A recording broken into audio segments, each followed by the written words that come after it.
How about now?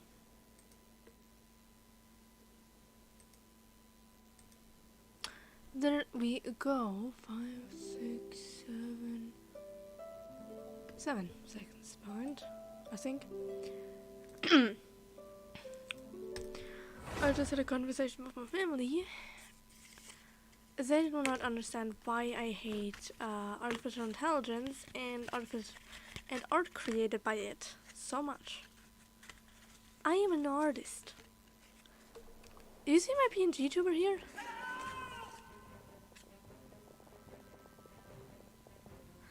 My PNG YouTuber was created by me. I have tons of art I created, and I know a robot came around, stole it, fed it to another robot, for lazy people to write a few prompts in and generate an image, and then use it to get money.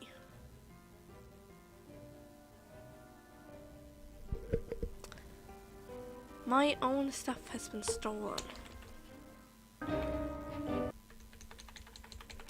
Okay, this does not do shit. Let me go quieter.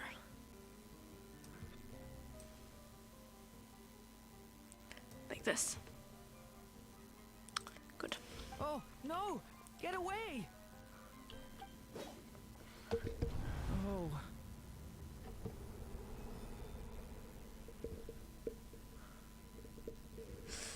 Let me see.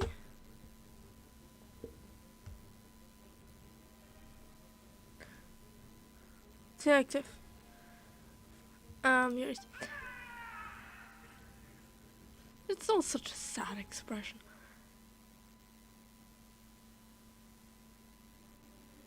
It's interesting how the clouds are looking. Also, hi chatters.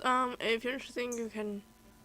If you're interesting, I'm always happy to chat with people in chat. So yeah. Okay, I should probably mention this. My PNG YouTuber likes to play games with me. Basically, when I'm in the OBS or doing literally anything else, it works perfectly, as you can see while I'm talking. But the second I return to the game, it starts to lag. Do I know why it does it? No. Does it fuck me up and I'm annoyed by it? Absolutely. I hate it. It's very, very annoying.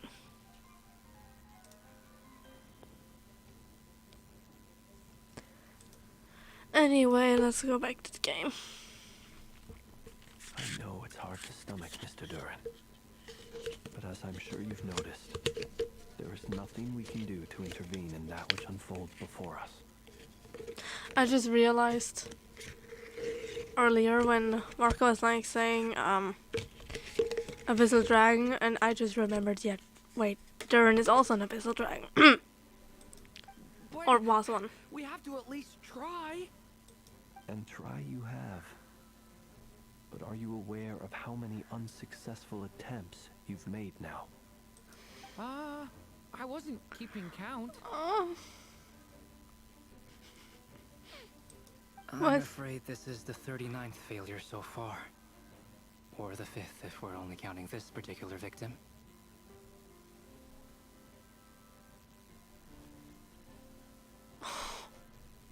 This hurts. This hurts. There are no indications that these phantoms may be altered in any way. You seem to have calmed down a little. I'll make us a fire. You should rest and have some water. Those eyes do not fit you. Always Feeling this. any better now, Mr. Duran? May I ask a few questions? Be my guest. I just realized none of the people involved are actual humans. What exactly are we witnessing here? What happened to those people? I would say they have died. My guess would be that we are seeing Notcry during the Conrian Cataclysm. Would that be accurate? Could be. Conria. That's where Rindar is from. That is correct. Meaning you also have a distinct connection to it. As you know, once the abyss senses even the tiniest crack, it floods in and spreads like wildfire. I have a pen that I can click. So I will click. I know why I like it. I know now. There was a time in the distant past when it permeated all of Notcry, causing immeasurable harm. The people paid a terrible price to heal this land. Then, 500 years ago, the whole of Tevat suffered an abyssal disaster. Once more, Notcry was dealt a devastating blow. I see. In the face of the abyssal onslaught, all were like grains of sand tossed around by a tidal wave. Be they human, fae, or god.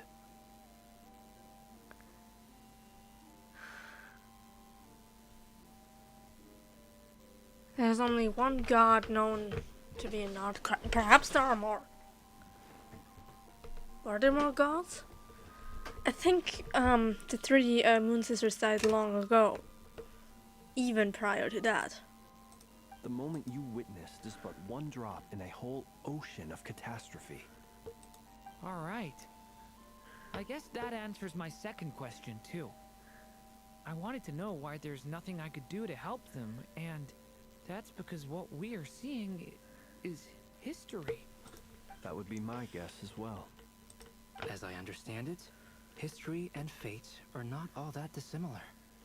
The latter may be unseen to us, but both are immutable. Yes. Fate was determined long, long ago. Not entirely. Fate can be I still have a changed. couple of other questions for you, Mr. Flint. You mentioned more than one abyssal disaster that has struck this land in the past. How can you be sure that what we're seeing is from the Conrian incident? I think it was because the guy was Conrian. And also, how are you able to stay so calm when you're talking about these events? From everything I know about you, you're not cold or ruthless, and you're not indifferent to the suffering of others. Alas, I am forced to show my age. I must be 600 or 700 years old by human measure.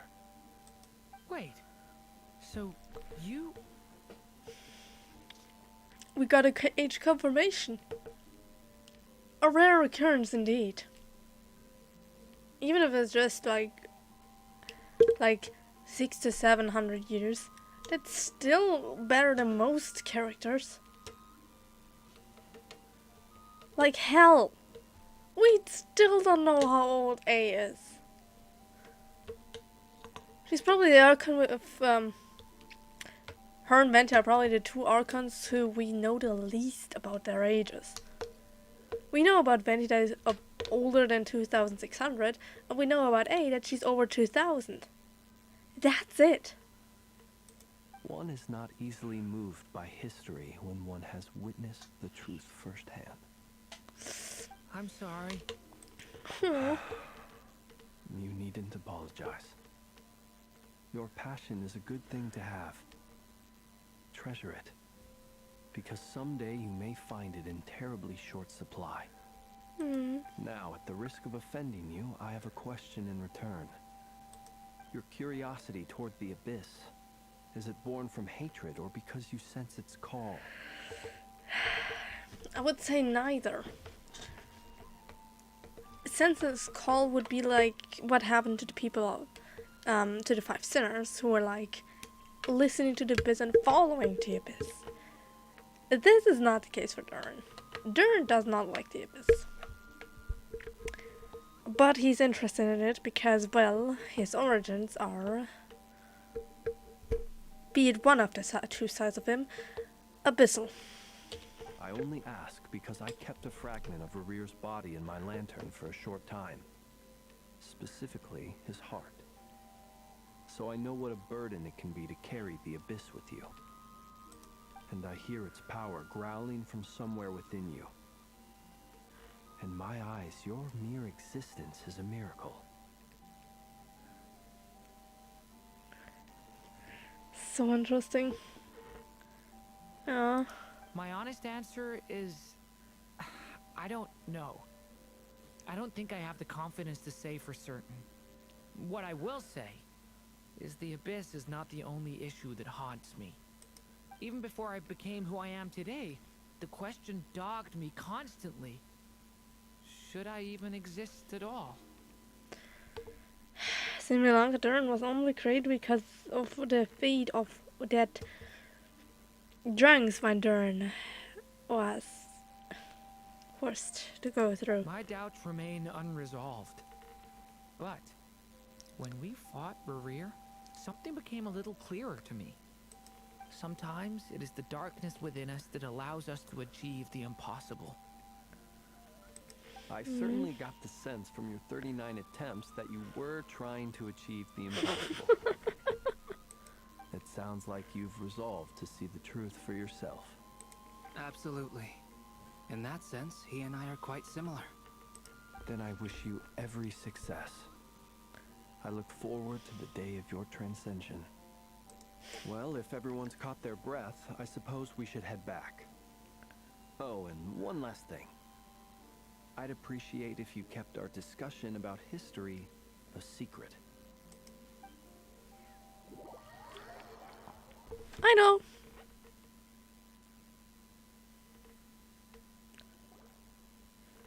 Incredibly, our separate investigations led us all to the same conclusion. Hooray for consensus! Well, it's not a big revelation. Yeah, but we barely learned anything, though. I totally thought this would be the mother lode. Talking with the ancients? I mean, come on! But nope. All we got was useless snippets of conversation. And all this stuff about moons and Hyperopia. What a load of Hyperborea. baloney. Seems like people back then had a few screws loose. I understand your frustration. We found the same issue. Each phantom only showed a very brief moment in time.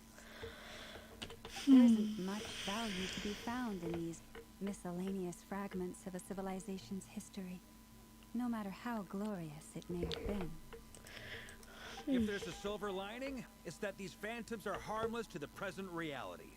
They shouldn't get in the way of the festivities. Paimon agrees.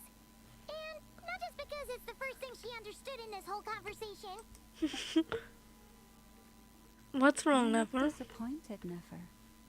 Is something the matter? No business. What do you think? We all worked our tails off, but the only one to gain anything from it was you, Lady Moonjanter.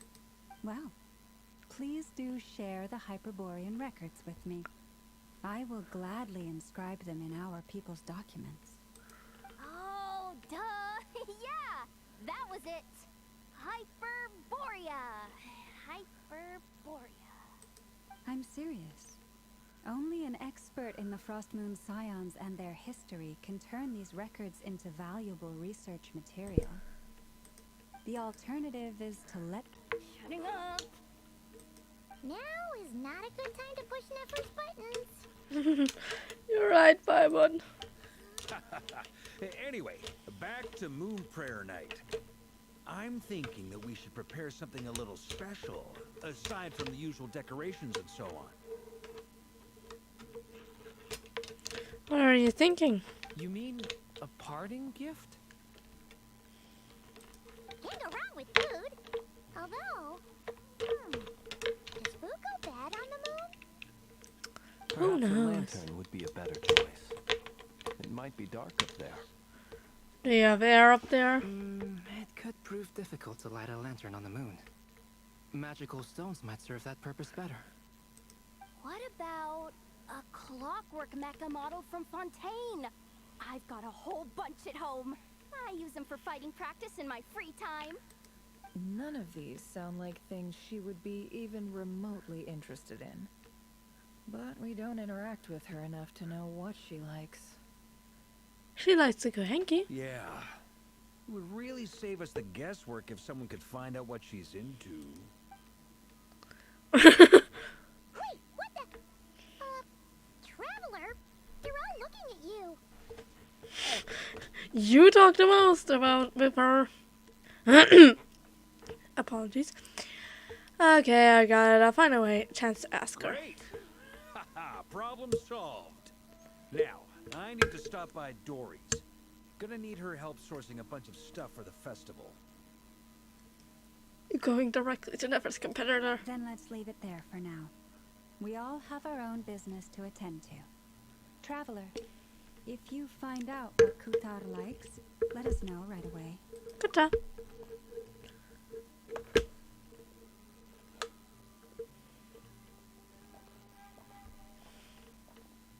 And we're gonna something direct the matter? Durin. That's my line, Durin. You seem a little down. I'm fine. It's just... I'm still feeling a little rattled after witnessing the horrors of the Abyss. But it's okay. This is something I have to work through. I'll be alright. Thanks for your concern. No worries. Little cutie patootie.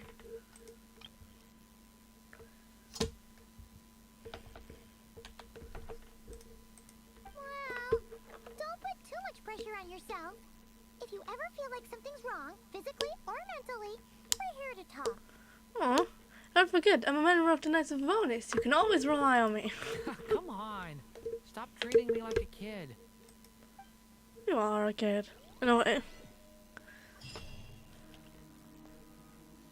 We get to talk to them again. Hello. You're just standing there. Which is why we need a lantern guaranteed to work on the moon. And you're still talking about the lantern business. Yes, I have a few ideas, but the lantern itself is the easy part. The real issue is how little we know about the lunar environment.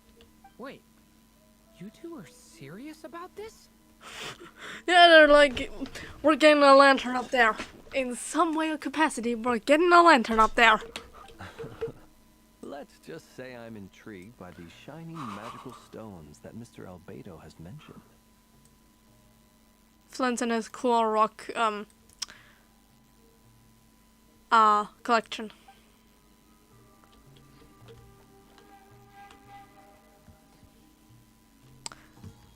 Where's Never? There she is. Pretty sure? Yeah, you cannot sit down and... you can. Never mind. You should get going. It's important that we ascertain what Kutar likes.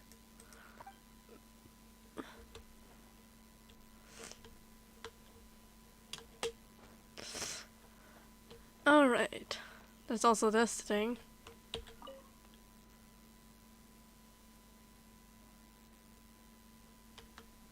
Wait. Wasn't it that it never sees that everyone who's working in a crematorium has access to that? And I wondered at that time, does it include Yehuda? And I'm not sure. Let me test. Work for me. It does.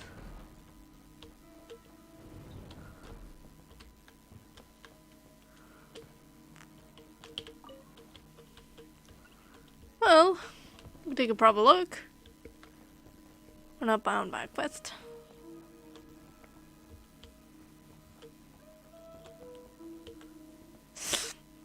Well, we'll look at that later. I'm probably doing that off stream.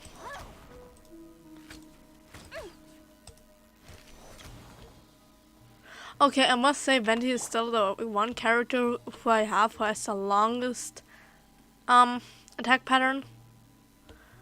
Like how many the animation for this the normal attack.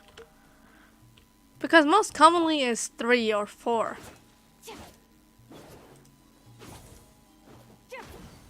Never has 5.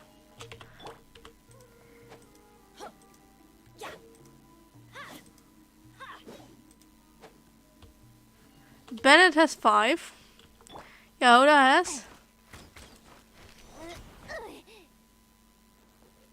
I think it's 3. Let me check again. Yeah, it's 3. And Venti has a total of 6. 3, 4, 5, 6. Anyway,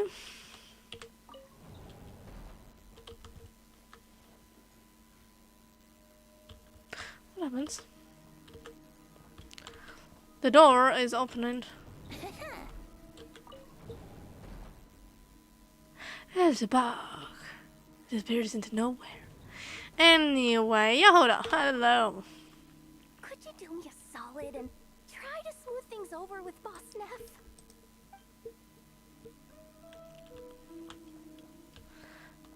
I cannot talk to Ashro?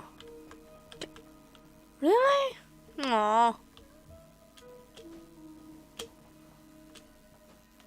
I do have llama. You know what, since we're not fighting, let me get an appropriate team here. We have Yehuda, we have Loma. We have... Wanderer will show up, and... Who else? I know. I know. Present. I have no idea when, of course, Wanderer will show up, but he will show up at some point. This is a shit team. I might have to mention. This is a totally... She has hearts on her boots.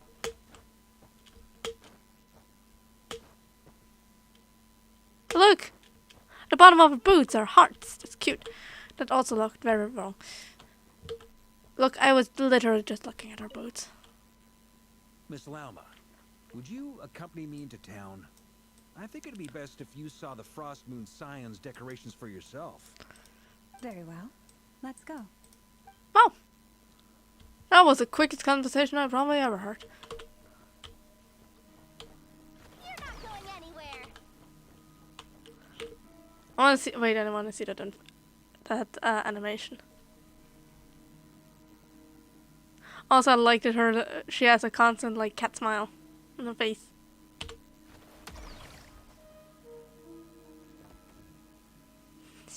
It's so cute.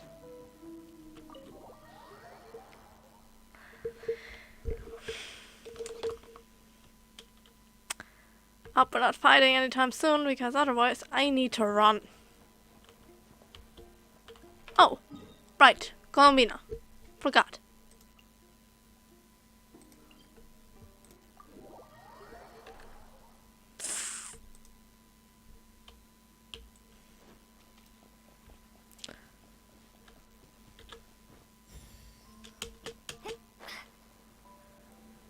Shine bright like a diamond.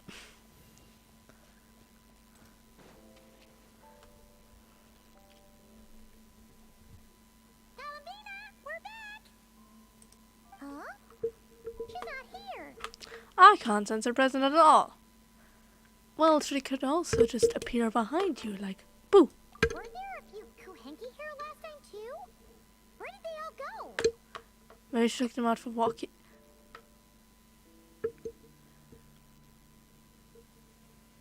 The flowers should be blue. They're white. Colombina's growing weaker. Oh, sorry, something like that if we haven't seen Totoro in a while. Or maybe she took them out for walkies. Walkies? For Kuhenki? You're not pets, you know. Oh, well. Looks like we just came at a bad time. Let's try again tomorrow.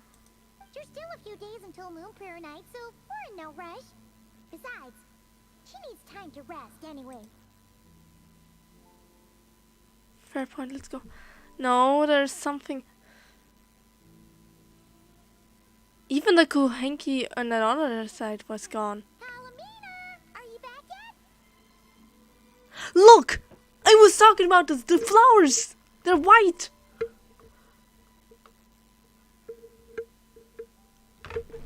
Colombina's in danger. Colombina's definitely in danger. If Tara found her,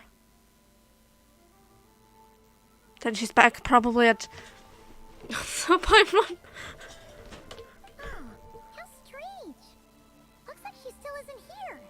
Look at the flowers. They're white. Right? It's a bit odd. It's not like her to spend so much time outside. Especially since she's worried about attracting unwanted attention. By the looks of it, she hasn't been back all day. Lunatar! Lunatar, you there? Oh, Lunatar. Hey! Do you know where Columbina went? I thought so. Sorry, didn't understand. But if you know where she is, could you take us to her? Sounds like an I don't know either to me. Yeah. That's even stranger. Finally, Paimon, look at the flowers. What about 'em? Oh, that's not good news. They change color when Columbina gets weaker, right? And they look super pale right now. Let's go, we have to find Good idea. Llama. She might know what's happening.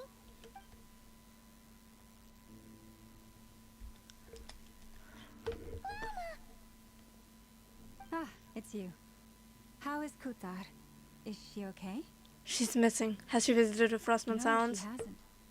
I came here to check on her after I noticed the flowers had changed color. Based on past precedent, she must be very weak right now.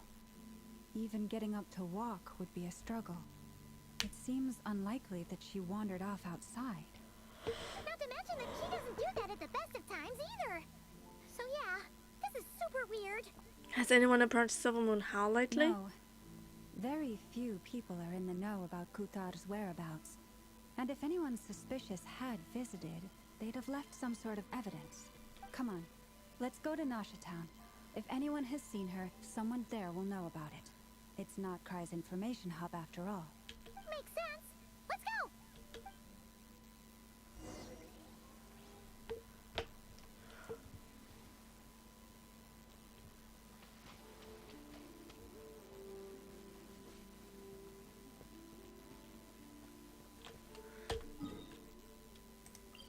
Taking a look at the flowers again. Jesus.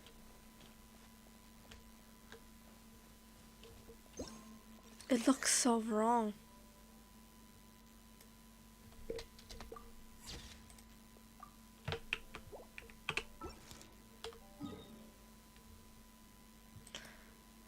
Let's go to Nasha Town. That's not Nasha Town.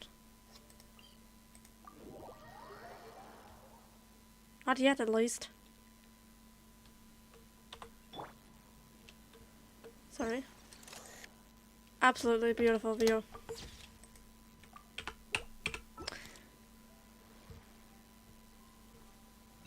Oops. I wasted.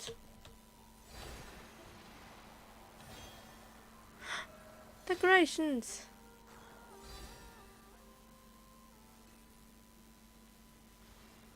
Wait a moment. Is it just Paimon, or is this doll kind of suspicious? It's never been here before, right? No, I don't recognize it. Alas, your free and easy adventure time is over. Now, prepare to face the final boss of Nod Cry. I thought the voice sounded a little bit familiar. Especially up until the end. Aww. Alice, hi! Not sure what I'm looking for right now, but hi! Whoa! Where'd that voice come from? Honestly, it could come from anywhere. Not sure, but it's definitely hostile. Llama, calm down. Calm down. She likes to play jokesters. No, not that way. The final boss is right here.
The sniffer mole? That's the final boss? Surely not. Okay, the jig is up. I'll stop teasing you. Turn around. I'm right behind you. It seems I've managed to leave quite an indelible impression, even though you've never seen my face. Ah, nothing could make a great mage more pleased with herself.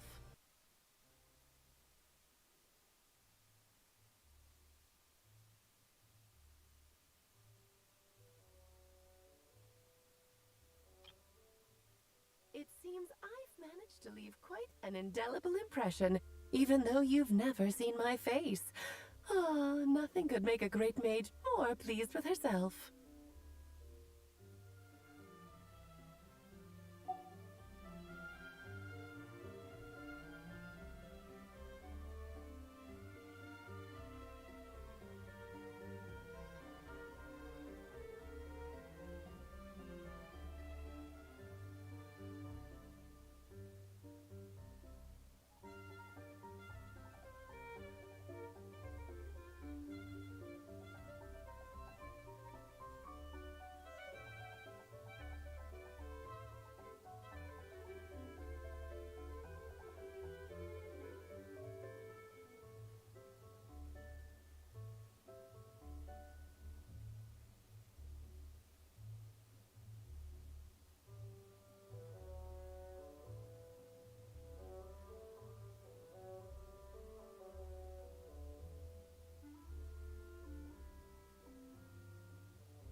Apologies for that.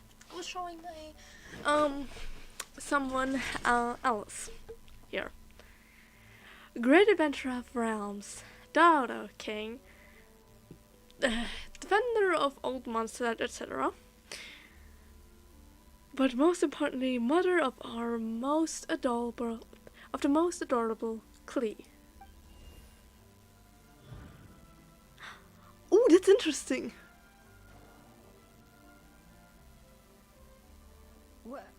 What is going on? I heard she broke the fourth wall. She actually physically broke the fourth wall twice just now. 3 times technically. She was fixing the camera. Then I've heard that all the big shots in Teyvat have long, wordy titles that stun people speechless when they make their entrance. she made that herself. The title card was of her own doing. But yeah, she also changed the name down here from question mark. She was like, whoosh, let there be Alice. And she looked directly at the camera. But also, I liked a really huge smile. Unfortunately, none of them are affiliated with the Hexenzirkel, and we ourselves keep a very low profile. The notorious name-dropping doesn't quite work for us. Still, I, for one, think I'm really quite amazing. I do too. So that didn't stop me from coming up with a title anyway. I love her. Alice, it's really you this time? Not a lantern or a dodo coat, but Alice in the flesh? Hi. Oh, that's right.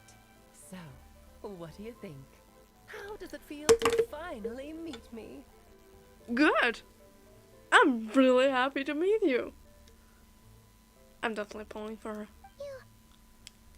You look like... You look just like Lee. You look so young. But, Oh, that's the first thing you thought. A little surprising, but that actually makes me very happy. she's so gorgeous. Because that means that when Klee grows up, she'll be just as stunningly beautiful as her mother.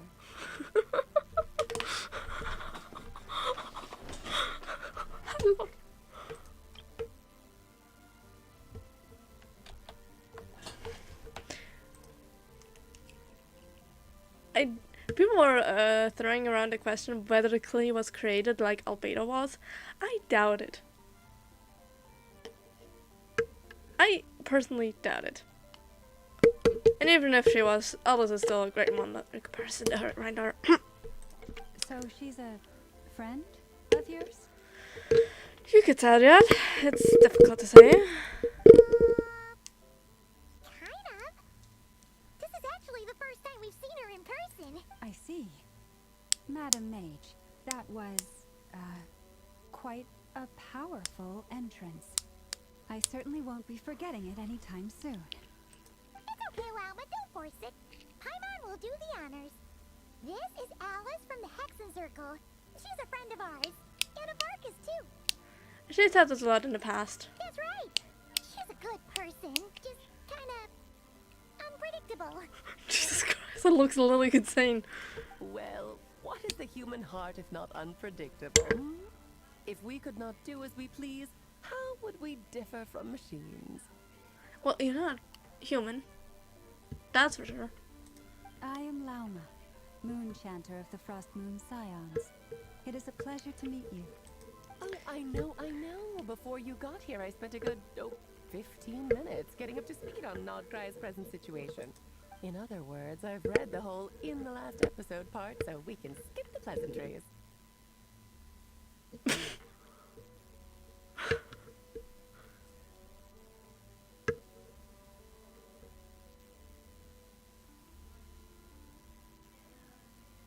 I love her. Fair enough. Well, Miss Alice, I can already tell that you have quite a unique personality. Yeah. You'll get used to it. Paimon sure is. So anyway, what are you doing in Nodcry, Alice? Oh, I thought I told you already. This time, I'm the final boss.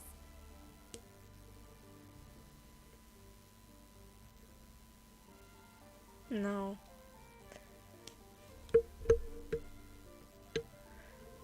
She wouldn't harm us. And what a formidable foe I shall be. Powerful, confident, decisive, and good luck finding my weak spot. You will never succeed. I'm going to send you a form request for Jean to put you in solitude.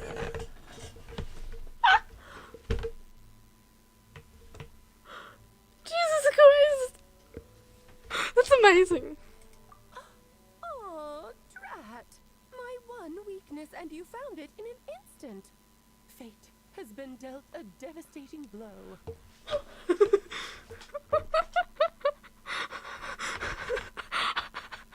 I love it.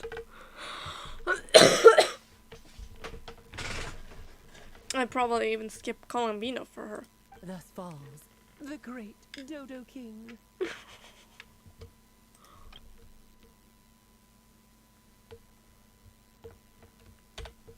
She's stunning. I love her personality. I love how she's just... I love her entire character. Why are you playing along with this nonsense? Because it's fun, Paimon. For funsies, of course. What's wrong, Paimon? Are you disappointed in me? Am I a gigantic letdown? No, it's just you seem like a busy lady. And this is the one time you've shown up in person. Paimon figured you would be for something more high stakes than just goofing around. She can always goof around a little. You're quite right. I'm here in Not Cry because something big happened. Something big enough it caught the attention of the Hexen Circle. It concerns the 3 moons, Tevat's borders, and of course, the moon goddess you are currently searching for. You know what Colomina's? Kind of. Why don't we discuss this over a pot of tea? Okay. My main reason for coming on this trip to Tevat was, of course, to have some fun. But I do technically have a job to do as well. Namely, maintaining the stability of Tevat's borders. I'll skip over the complicated parts. But to sum it up, abyssal energies are all that lie beyond Tevat's border. We'd find ourselves in a real pickle if they ever made it through.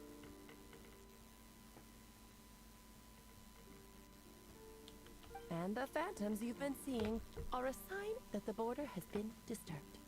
Ah, no wonder they tend to show up around Moon Prayer Night. Is it because the real moon is now so close to us that its power can cross the border?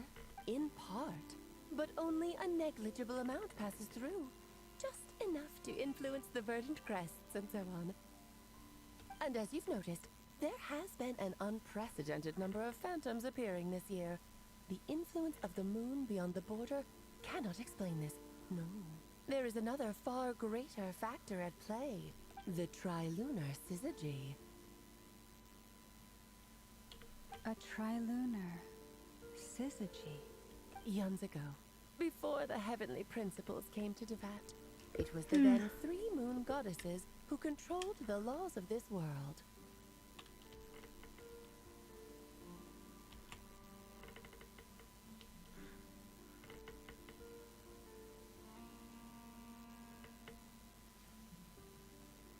You're talking about life, death, and such, aren't you? Well, life and death are referring to chance of the heavenly principles. Oh, that's exactly it. The 3 goddesses split these powers amongst themselves, promising never to consolidate them into one singular body. This was meant to keep the world stable. But, fast forwarding to the present, the eternal moon's marrow is with you, while the iridescent moon's marrow, which should never have appeared in this world, has been retrieved. Add that to the presence of a moon goddess in the flesh and... the power of all 3 moons is gathered here in Not Cry. There hasn't been an event like this since the War of Funerary Flame. And it's having a noticeable effect on Tevat's borders.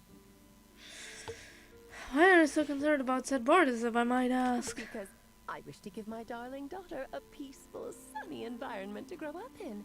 Is that a good enough reason?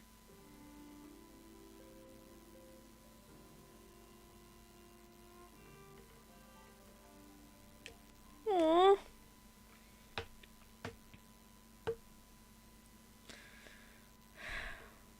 Unfortunately, I have a feeling that it won't be like that. It seems like we're getting closer and closer to a certain calamity, which, whatever that may be. It may be the abyss, it may be the heavenly principles, who knows? What we do know is there's something coming. Something incredibly dangerous, and it wouldn't even surprise me if a playable character might even die because of that. Unfortunately, I talked about this sometimes in comments.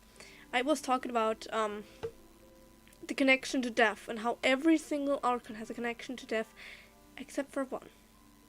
Venti. Because all other Archons have been considered... Okay. At least one Archon of each of the elements has been considered dead at some point. All but Barbados. And whilst Morax, yes, he's still in the world, he's one of the OGs, yes, he has also been considered dead. Barbados is the only one who hasn't been considered dead yet. The Enamor Archon was always there. which leads me to believe there might be a possibility that Venti might die. Do I want that to happen? Absolutely not. Venti is my favorite character. I main him. I adore him, and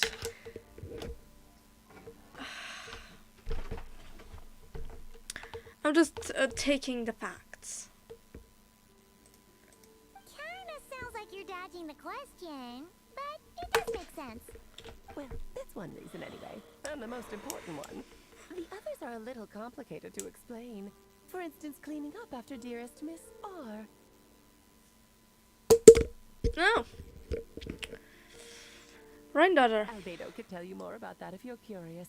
But right now, I have a more important question to ask you. Why are you collecting the moon marrows? Colomina wants to use their power to return home. I see, I see. Nicole told me about that legend once. Nicole? You mean meet Anne? Why are you so surprised? I am more surprised that you're surprised about hearing about N than R. Because in comparison, we talked with Nicole twice. She, except for events and stuff, she was talking to us, during, basically Wanderer's Story Quest, and in Fontaine's Archon Quest.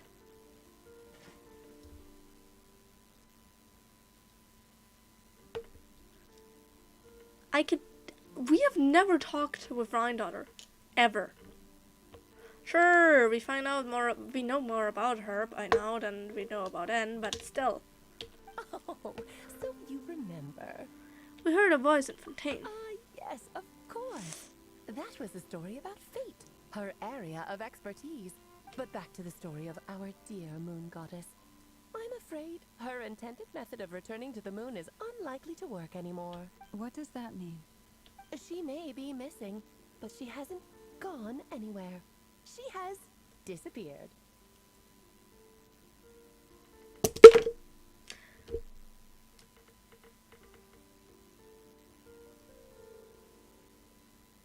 Oh, for fuck's sake.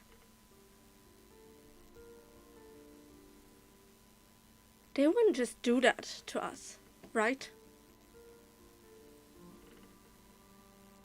No. No, she wouldn't. It was what she was talking about ceasing to exist. But once long ago, Dansel had lived here, walked the line between dreams and reality.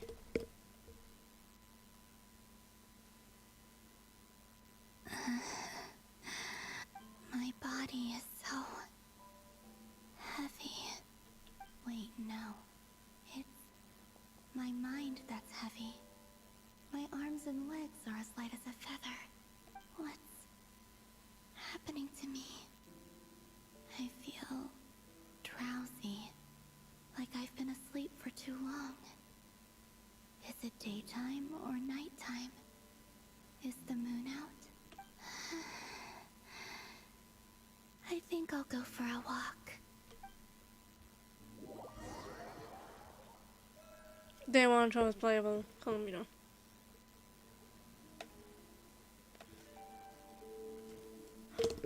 Oh no. Are you out for a walk too? Huh?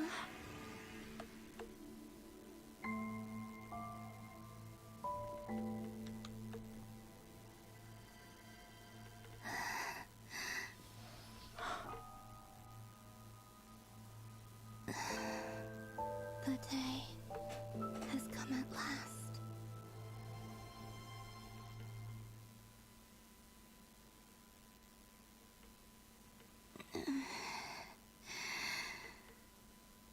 She's a phantom.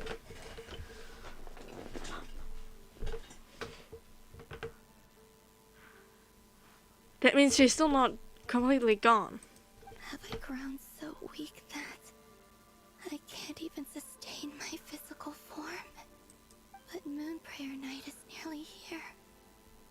I was so close to returning home.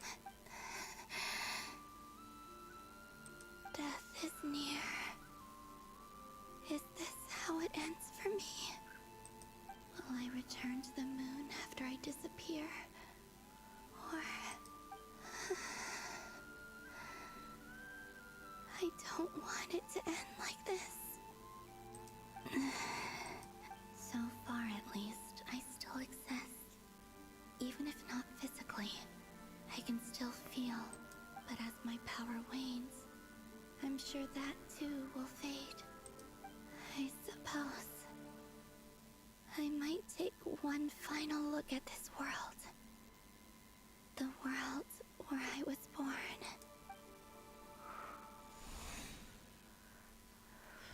And Cuff, don't let it slip away.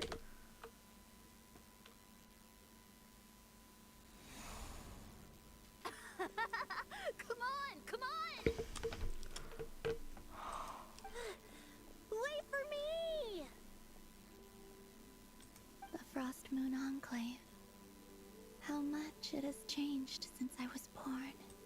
These decorations, they're so heavy. It's times like this when you kind of wish men could be priestesses and acolytes. You're not even doing anything right now.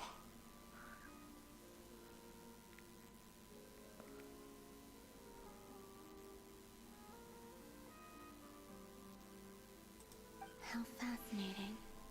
I've never had the chance to be privy to people's private lives in this way. In the past, people would get so solemn and serious the moment I showed my face. Like they were frozen stiff. Karina, Lametti, it's time to eat.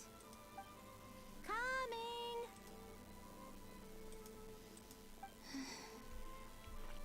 I want to watch them a little longer.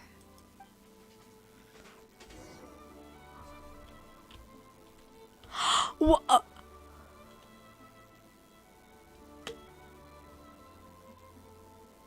We actually get to see playable Colomino.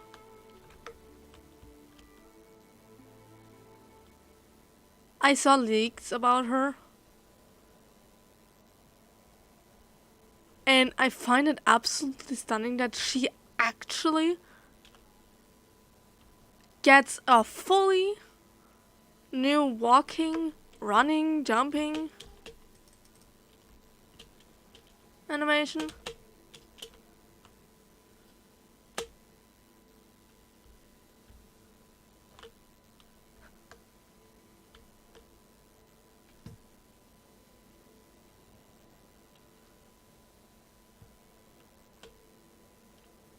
Her shoes just disappear. Or her heels.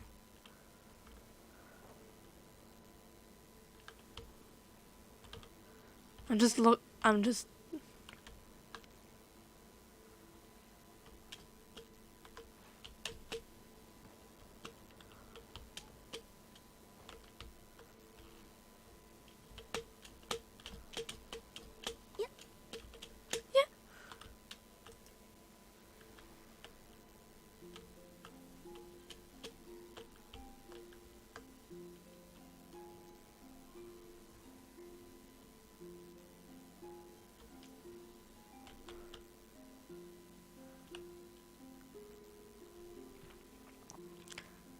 So just fill these balloons with air, right?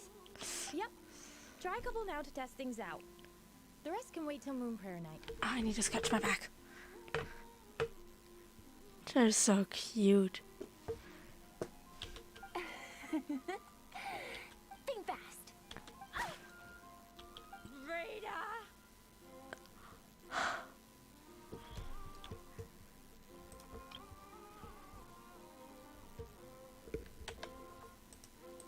Teasing an acolyte of the Frost Moon Scions? Surely that's a punishable offense. Take this! Huh? Alright, enough horsing around. Lady Lauma gave us a task. We should get back to it. The task is just to check that the balloons don't leak, right? Doesn't matter if we fill them with air or water. Okay, you got me there. And you got me there. But still, we can't use all the balloons before the festival even starts. We won't use all of them. And as long as Lady Lauma's trusted acolyte doesn't snitch, this can stay as a little secret between friends. A couple more can't do any harm, right? Oh, you menace. Then think fast.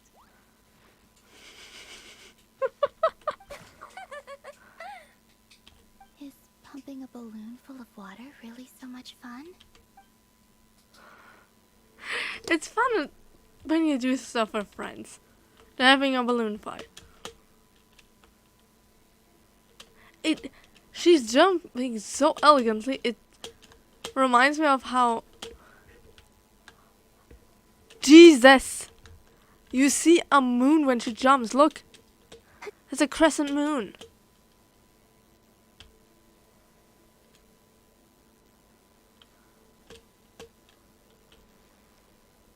She's so fucking elegant.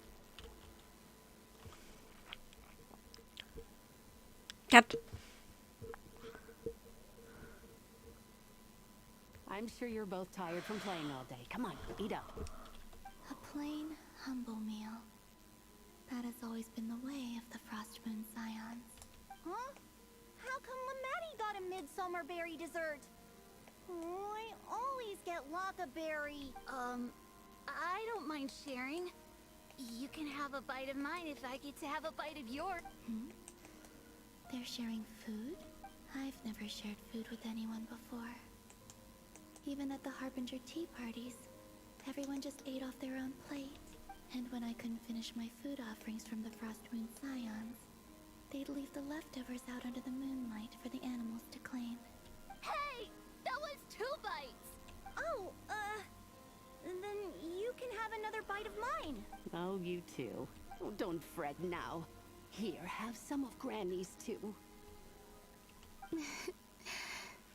So this is what it means to be family.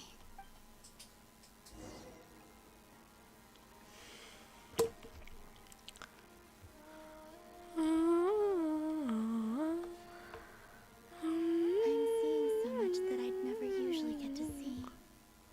They'd never act like this when I was around.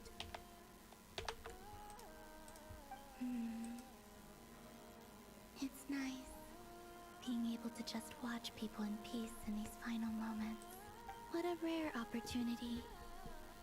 I think I'll go take a look around Nasha Town too. Maybe the Traveler will be there. Wait. Is she with us right now? And we just couldn't see her? But Alice knows it? I wouldn't be surprised if Alice knows it.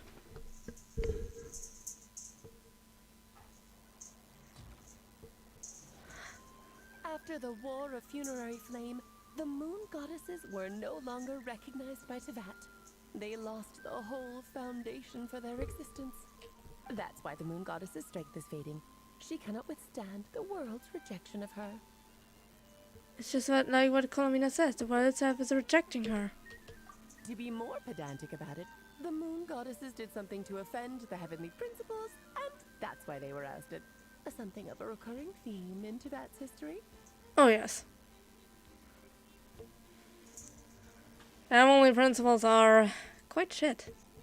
Theoretically, speaking so candidly should put me in their crosshairs too, but they can't tell me what to do. I'll say whatever I want. Anywho, the Moon Marrow energies were but a drop in the bucket for her, and that battle against the Ray Hair of Solnari only weakened her further. Fortunately, it happened close enough to Moon Prayer Night, when the Kuvaki concentration here is high. That's the only reason she managed to survive this long. What do you mean, fortunately? You said she disappeared. Where'd you wait? Oh, what a headache. I thought this was all common knowledge. I guess I have some more explaining to do. Okay, buckle up. It's time for another lecture.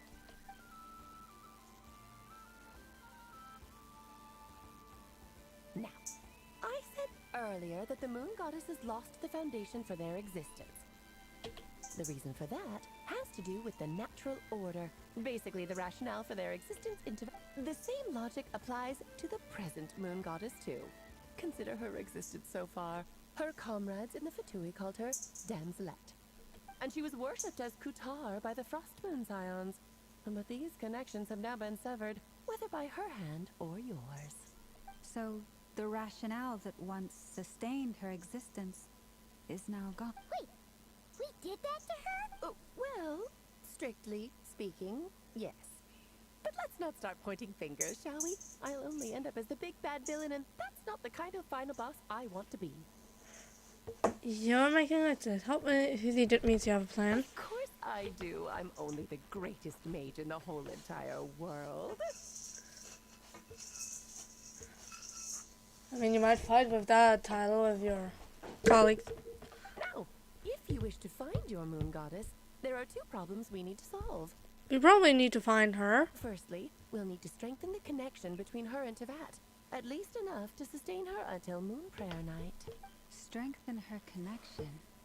But does that mean I'll have to rally all the Frost Moon faithful behind this? I'm afraid a bygone faith and a former home won't be of any help to her now. Do you know her name? Her name? Oh, yes. Names are very important things. A name is a fundamental concept that anchors one's entire existence. I asked her once, but she said she didn't know. Then your first job is to find it. As a moon goddess, I'm sure she must have a name she identifies with. Neither Columbina nor Kutar is her true name, and she's never really accepted either of them. So, finding out her real name is enough to sustain her existence? Yes, I know it sounds like a small step, but every journey begins that way. So for now, that's all we need to focus on. The second problem is with her plan to use the moon marrows to return to the moon. Unfortunately, piercing through the false sky will take an enormous amount of power.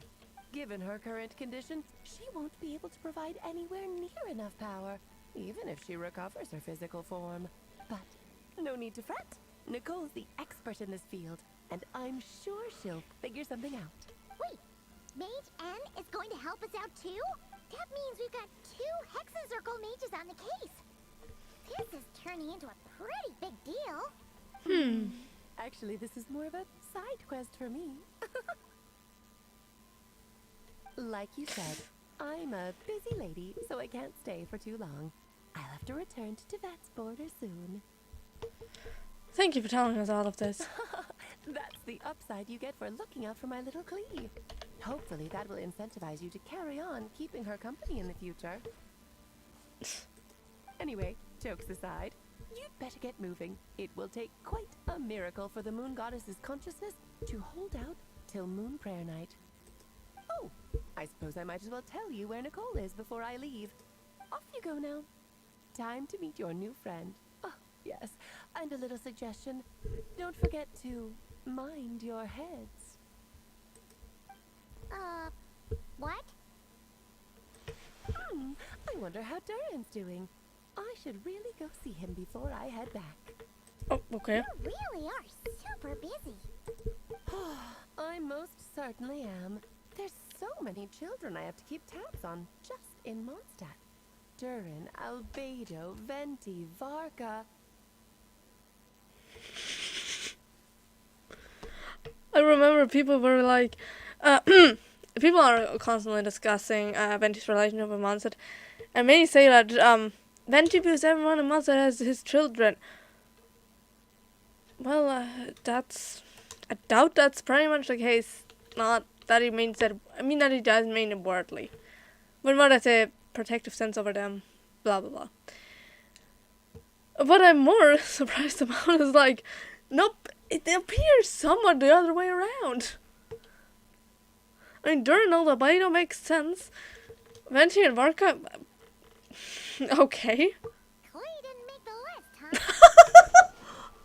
huh? Of course not. Clee is my pride and joy. I have no qualms about her, because she's the best child in the whole wide world.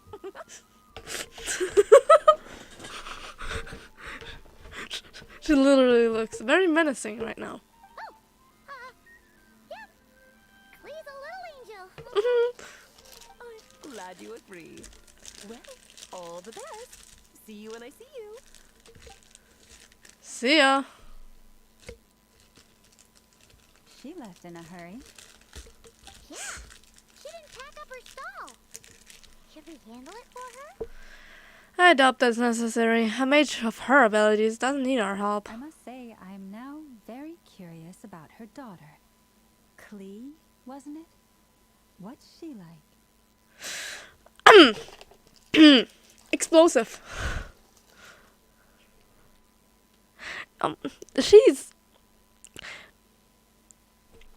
She's very nice. But she loves bombs. That's a long story. Come on, we'll fill you in as we go. Alright, let's go.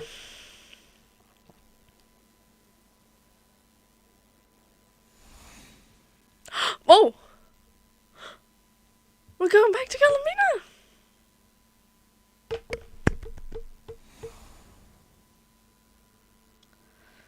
We're in Nasha Town. What a lively place. I've never experienced Nasha Town like this before. Hey, you old geezer! Your hammer's rusted through! Who are you calling old geezer?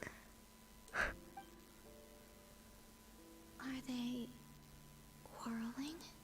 I'm looking right at him! You've really gone downhill since giving your daughter free reign in the workshop.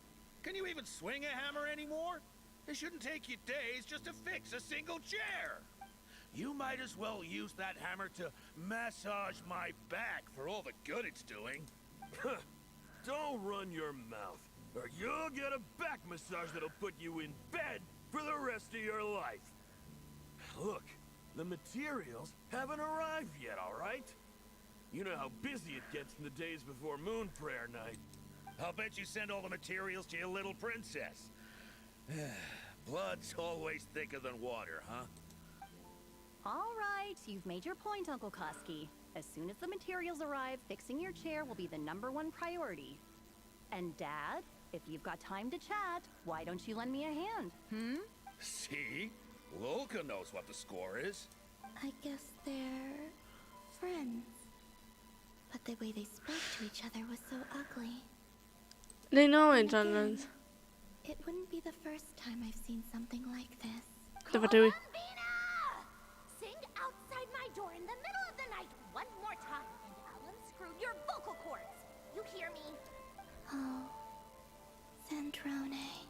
So that was her way of trying to be friends with me. No, I don't think so. What a pity. I won't get the chance to say any ugly things in reply. No, he's Andronic. She would be like very confused.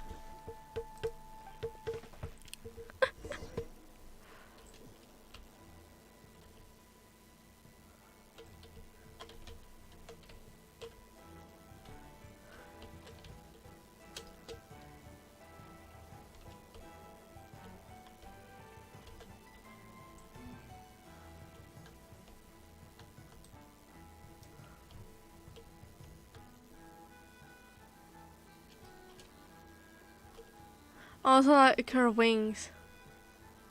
How they're flapping. Can you explain to me what is the point? She's constantly walking on her tippy toes. Why do these heels appear when they're not even giving her support? It doesn't make sense. Also, those heels are not see-through, meaning, technically speaking, those heels, people can see them.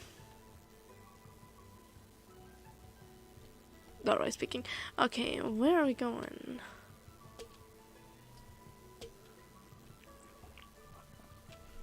Hey, have you decided what to give her for Moon Prayer Night?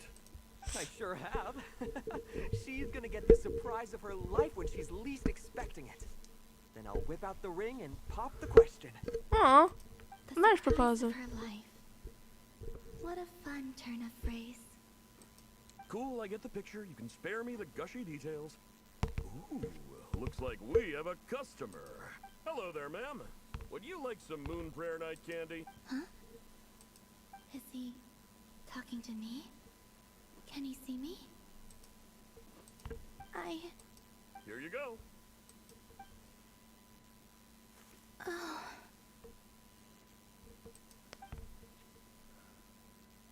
Come back anytime. Right. Now, where were we? I like how she reacted there.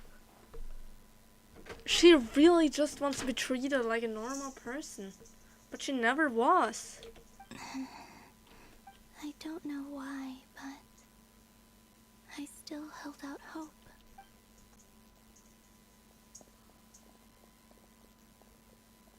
Oh, that was so damn painful.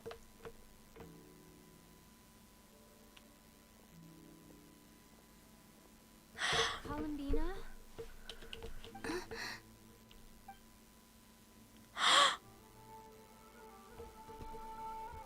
We can sense her.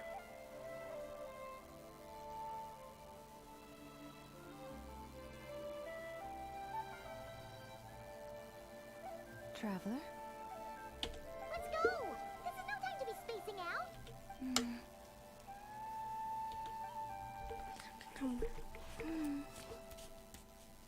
Also, why was there just a sudden gust of extreme wind?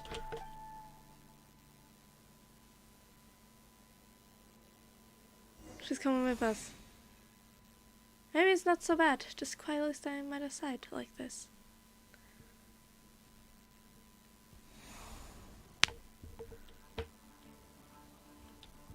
So, we now know Columbina's with us, even if we have no idea where she is.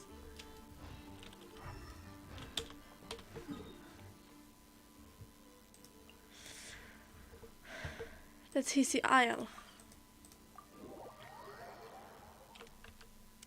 Saying that not everyone would know.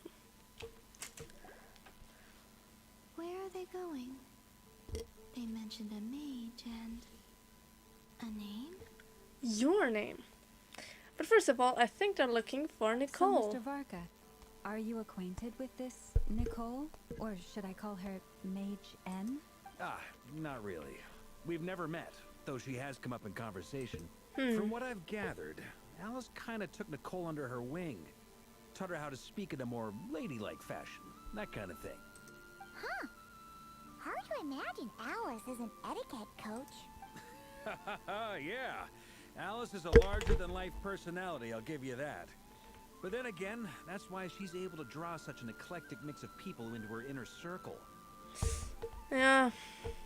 If I remember correctly, being an interesting person is actually one of her main entry requirements.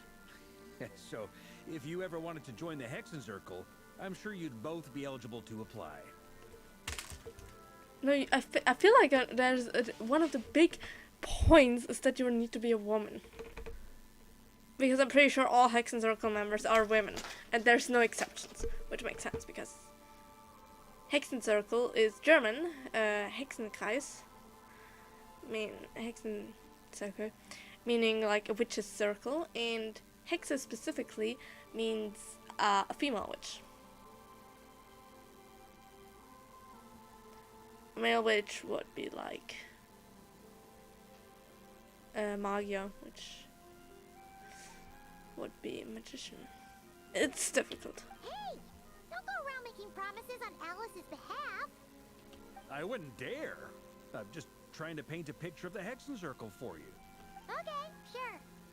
Anyway, since none of us have ever met Nicole, how are we supposed to find her? We can't just go up to every woman in sight and ask, hey, are you Nicole? Maybe something she's wearing will give it away? Like, a wind bloom pinned to her chest or something. Wait a minute. Alice never said Nicole was from Mondstadt. Oh, true. What about the tea set? I recall that each mage has their own cup. That would be this young lady, then?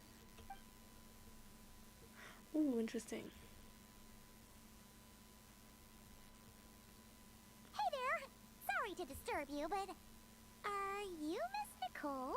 Varka, Knight of Boreas of the Knights of Favonius. Alice might have mentioned me before. Mm-mm. Mm-mm. If we got the wrong person? Sorry. Well, this is awkward. When I I shook shook my my- head, I meant No, Alice hasn't mentioned you before. Huh? Where is this voice coming from? My apologies. For certain reasons, I am unable to speak. This is the only way I can communicate with you. It might take some getting used to, but I hope you can understand. Hey, it's fine. I'm more shocked by the fact that Alice never speaks about me. I mean, I feel like that was a punch to the guts, like, no, you're not interesting enough. As for you two, we have crossed paths twice before, but it is nonetheless a pleasure to finally meet you. Yes. It's really you! Thanks for all your guidance in the past. You're quite welcome. This time, things are different. We have reached the unwritten pages of the story. You might say that we stand at the crossroads of fate. Now then, allow me to formally introduce myself. My name is Nicole, the unappreciated master sculptor, the immortal literary giant, if only they'd bright. And the silent angel is also the orator, the instant they utter, etc., etc. In summary, to remain silent is to be observer of the world.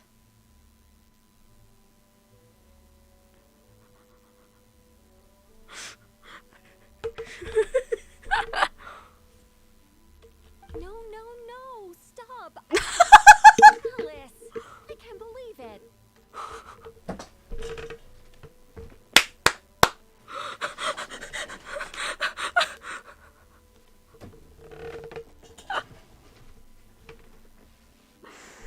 So we know 100% of the Hexen Circle members at this point can actually break the fourth wall, because that was also a fourth wall break.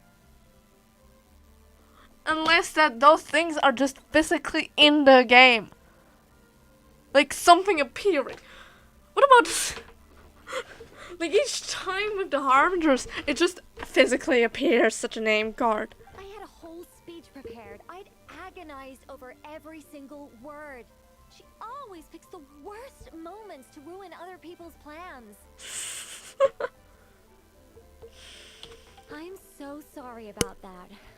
Alice took the liberty of devising some bespoke self-introduction magic for each member of the Hexen Circle. But I could have sworn I deleted all of the triggering conditions for it. How did it bypass everything? Oh gosh, this is so embarrassing. This is a very different side of Nicole than what we're used to.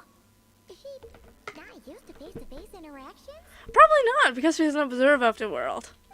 Don't worry about it. We've seen that introduction magic once already, so it wasn't too much of a shock. Please go on, Miss Nicole. We'd love to hear what you have to say, or, well, communicate. Huh? Are they talking to this lady? Will you all promise to forget that horrendously embarrassing introduction?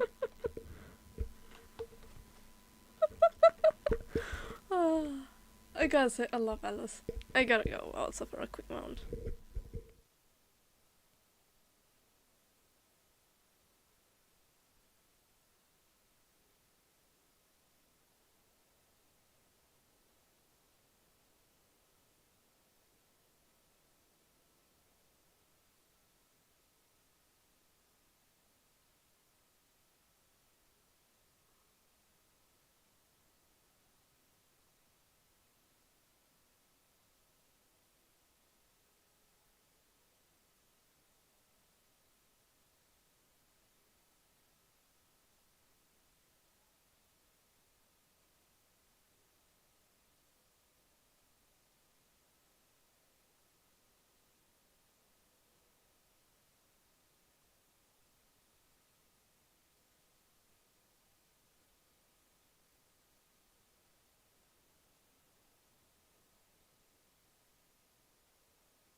Alright, let's continue.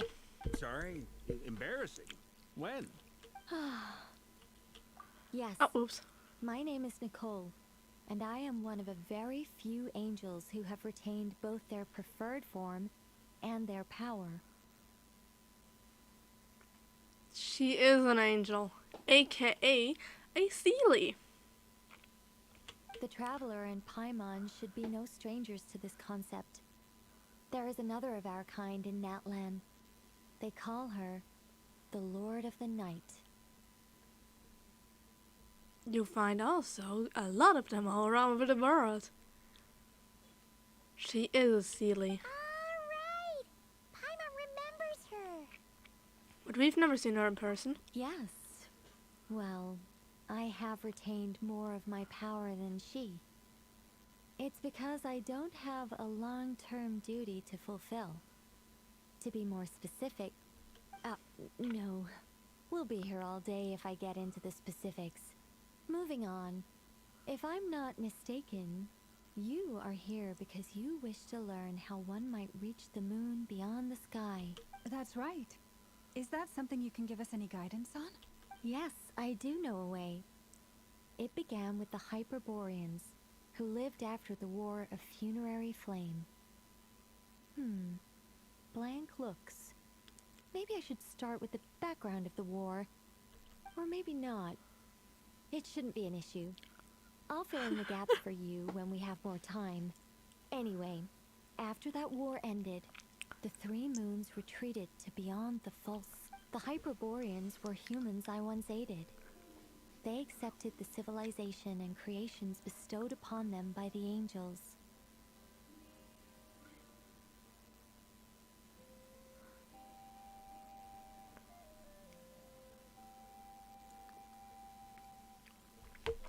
Those are different people. I think the symbol I've seen. This person is just writing down.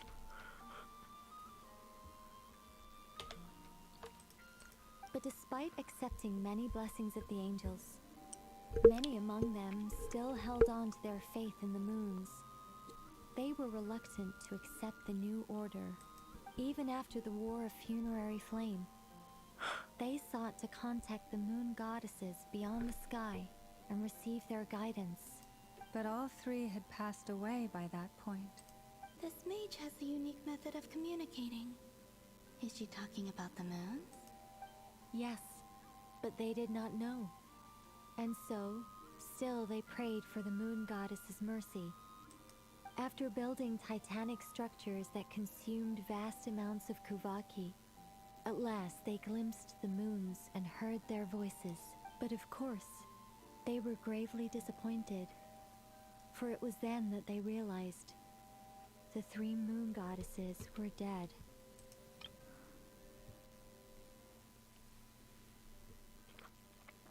Is this pose only something male models can do?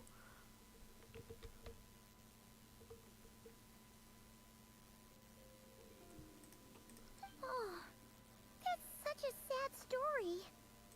It is. Humanity was in a very sorry state at that time.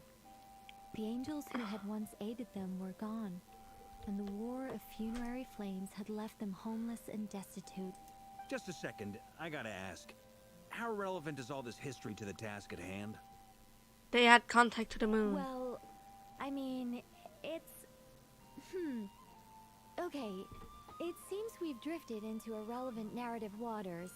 It's been a while since I've had the chance to speak inside someone's head.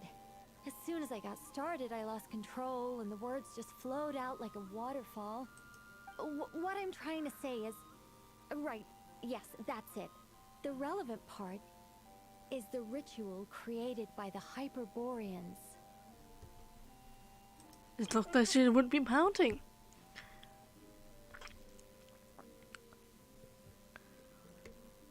I know that side of the fandom. They will now hate her because she's like nonchalant. The fact that they bypassed the false sky and saw the true moons implies that they successfully built a connection between Tevat and the outside world. Which means, with enough Kuvaki and a sufficiently stable connection, it should be feasible to send one person over the border. Okay, so they built some kind of portal? We saw that in previously. Yes. A portal. Is something wrong? You sound disappointed. I just didn't expect you to summarize it so well. It turns out I could have said all that in one word, if only I'd managed to think of it. No, please, it's fine. This is invaluable knowledge. I'll be sure to record and preserve. Oh, really? Well, in that case, I suppose I could backtrack and add some more detail. I did gloss over a few things so far. Whoa, whoa, whoa, time out. Let's summarize what we've got first. Yeah, that's probably... We still have a dying goddess at our hand. We need to say... The Hyperboreans were the last ones to use this method, right? So we somehow need to find whatever structure they built and make sure there's enough Kuvaki to power it up. Luckily, we have the moon marrow of both the eternal and iridescent moons, so we're all good for Kuvaki. Which means the key issue we need to focus on is finding the place. Am I right so far? Yes. Although, I expect the structure is long gone by now. That said, what if we could take advantage of the phantoms to travel back to a time when it still existed? Huh?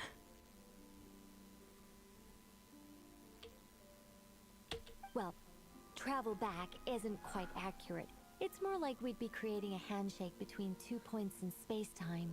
We wouldn't even have to pick a time when it still existed. It could just be a time when it still appeared in phantom form via projection, or we could project our own phantoms, fold them together, and... You look lost. Was that too hard to follow? Yeah, things got a little, technical there. Paimon's brain is reaching capacity. Alright, let me think about how to put this more simply. Okay, got it. Over the next few days, I'll search for phantoms that we can use. Once I find one that meets the criteria, I'll let you know and we'll regroup. By completing certain rituals, specific individuals will be able to enter the phantom and make it to the Hyperborean structure. If everything checks out, and it looks feasible, we'll just need to wait for Moon Prayer Night, and we can send the Moon Goddess back home. I'm really skimping on the detail here. Is this making any sense at all? I think so. For now, we'll just wait to hear from you. Yes. Basically, yes. Great. Counting on you. In the meantime, we'll focus on finding the Moon Goddess's name. My name? Are they looking for a way to stop me from disappearing?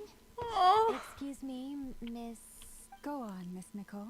This conversation was a little all over the place. I didn't catch your name. I am Lauma, of the Frost Moon Scions. Ah, I did wonder.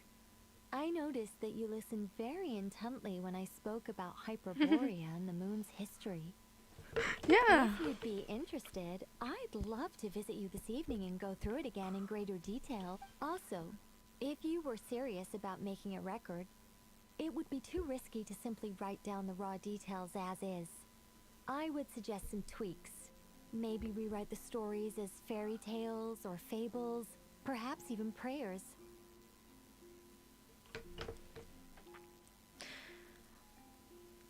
We're using the old Nahida trick, aren't we?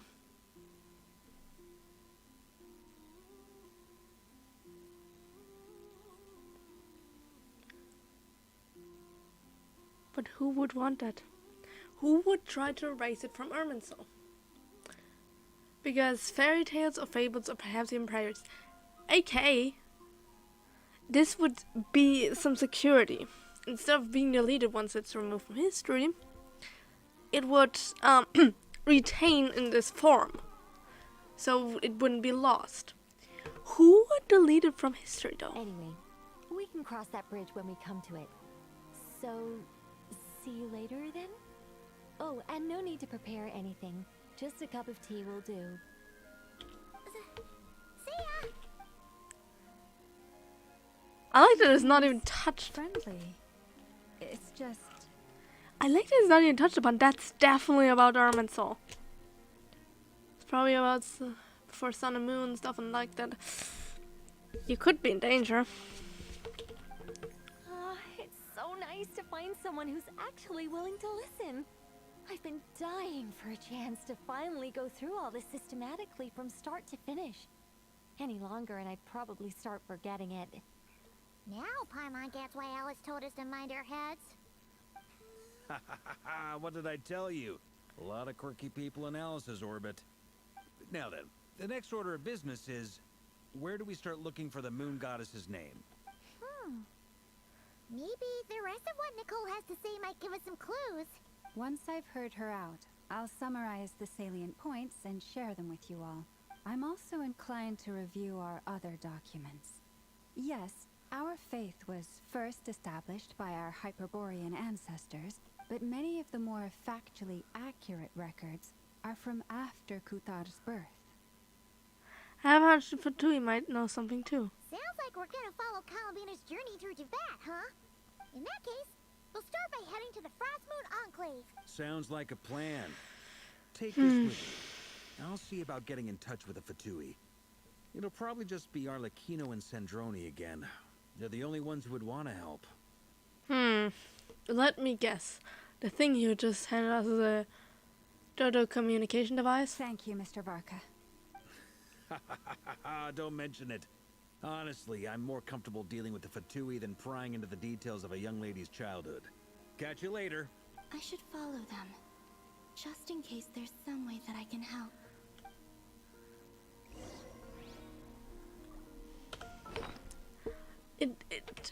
I'm pretty sure he just gave us a Dodo communication device so we can call.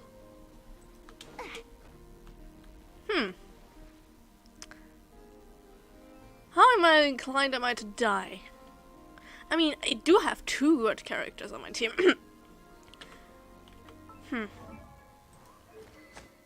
Let me at least give you something better. I can give you the energy recharge bow from Farzan and just... Well, that's actually...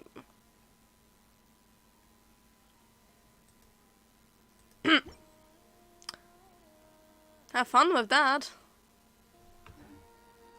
Verdes Manir is probably the best. Little fluffball ran away. Someone's not getting their dried fish today. Hello. I can also level you up. Can I? Okay. Let's get you to 50. Just that you don't die. Ow! You're my target.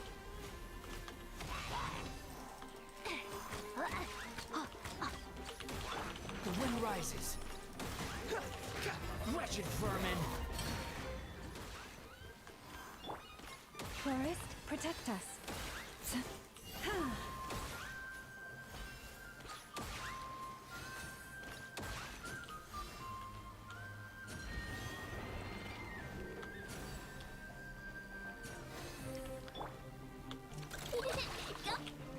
Smash and grab.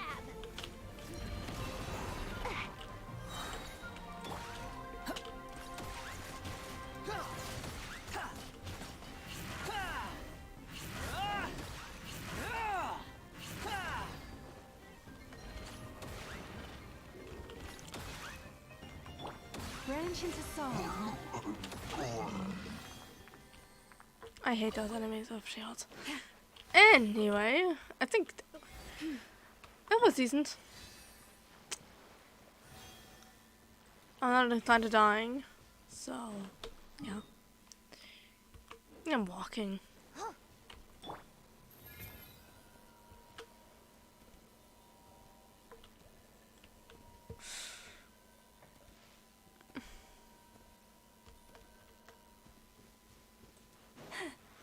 Does she have a real name? And if so, where would it be? I took the time to organize all documents in our possession that pertain to Kuthar. What you see here is the material I consider reliable.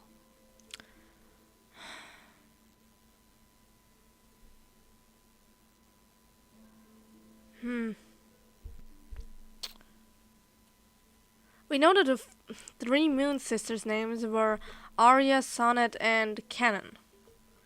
With Sonnet being the ex-Frost Moon.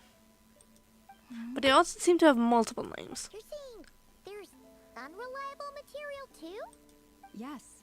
Most of the information we have was transmitted through an oral tradition. Inevitably, some of her stories were mythologized and deified over the years through countless retellings. That's why there's no sense seeking answers in history unless we can ensure the veracity of the historical record. Makes sense. Alright, let's take a look through. Clear and concise, with one way to describe the writing style of these historical records, but you could just as easily describe them as terse and dry. And since Lana already knows the material like the back of her hand, the quest to find any new information in this text is tough going. Almost all these records refer to Kutar instead of Columbina. Although neither of those is her real name. Paimon's not sure what point she's trying to make. What we can gather from these records is that the Frost Moon Scions worshipped her as a god, placing impossible expectations upon her. I cannot fault them for their earnest faith, but for all their devotion, worshipping her day in, day out changed nothing. I imagine that none of it resonated with Columbina. It wouldn't surprise me if, even back then, she had already begun to reject the name Kutar and everything it represented. Lama speaks the truth. When I heard them call upon Kutar with hope and expectation in their voices, they may have... Sorry. When you were organizing these texts, what criteria did you use? Well, that's a bit complicated. I looked at the level of detail, perceived authenticity, prose style, and how realistic their portrayal of Kutar seemed to be. Amongst the Frost Moon Scions of today, only I know of her existence, and I alone have spoken to her face to face. As such, I know that there are certain things she simply would never do. That being said, I have sensed some changes in her lately. Changes? Me? Changes? Me? She's cute. Seems like this is getting us nowhere. For what it's worth, why don't we check the unreliable sources too? Sure. Give me a moment.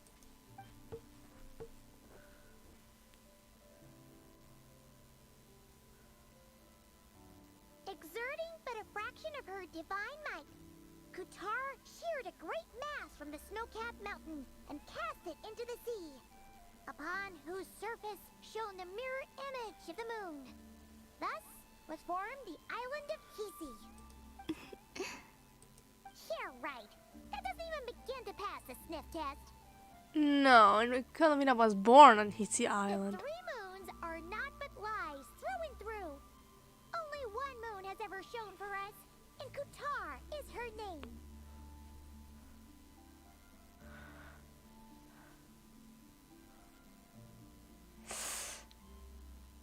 The subject is strong on this one. The vast majority of ancient texts are filled with fanciful tales like these. I trust you understand my criteria a little better now. Kutar did not speak, merely gazing into the distance in silence. And where her gaze landed, this was her prophecy. Clearly, whoever wrote this text never even met Kutar. Otherwise, they'd know that her eyes are always closed. That's true.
Seems like a collection of anecdotes. Come on, let Paimon see.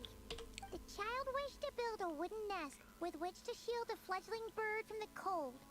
But being so young and lacking in strength, the child could not snap the branches from the trees. Katar was passing by. Upon seeing the child, she summoned forth the Kuhenki, who built a beautiful nest for the child. I remember that. Not knowing the meaning of Katar's divine intervention, the child dared not to respond, and thus ran home to call their parents. The Katar was gone.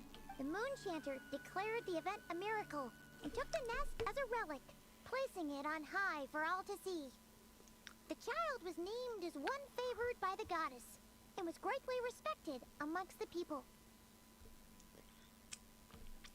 Let me guess, the child was just a normal 8-year-old child. No further miracles were bestowed, and this matter was forgotten in but a few years.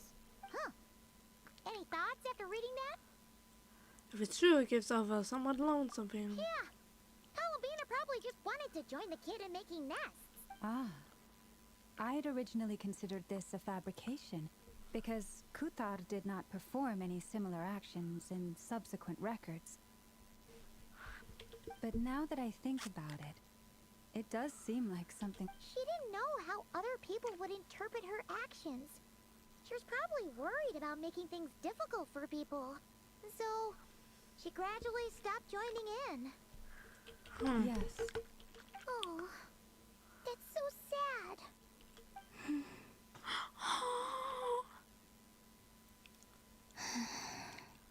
And now, I can make no such gestures of warmth, even if I want to.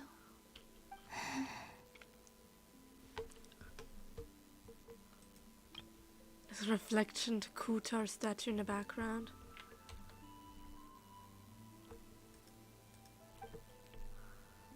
Still no name. That's a bit of a shame.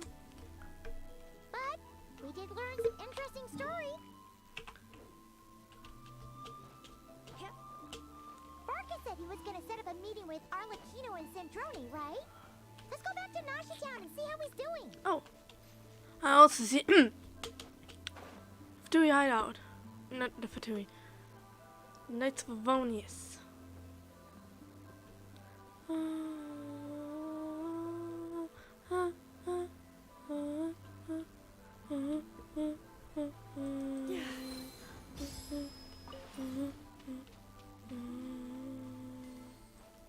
Sorry.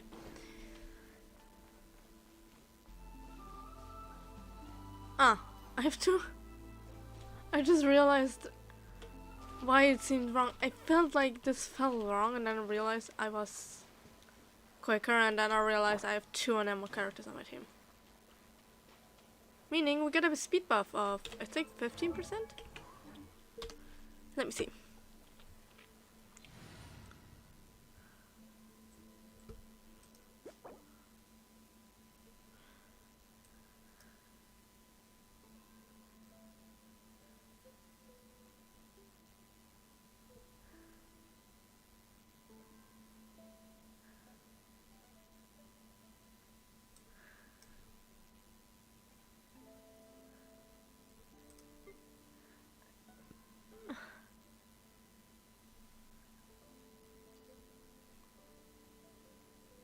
Yeah, 15 is it? Stamina.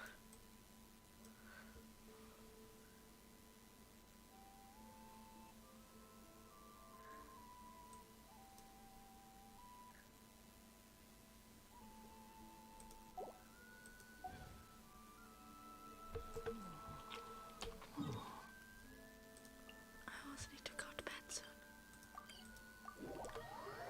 Which is upsetting.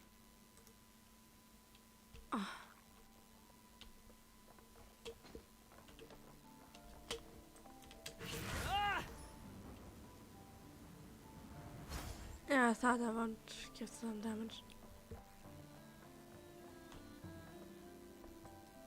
At the flagship? Oh. Let's see. There's Barca. Oh, and it's Durin and Albedo too. Talk about coincidences. We meet again. Yeah, this is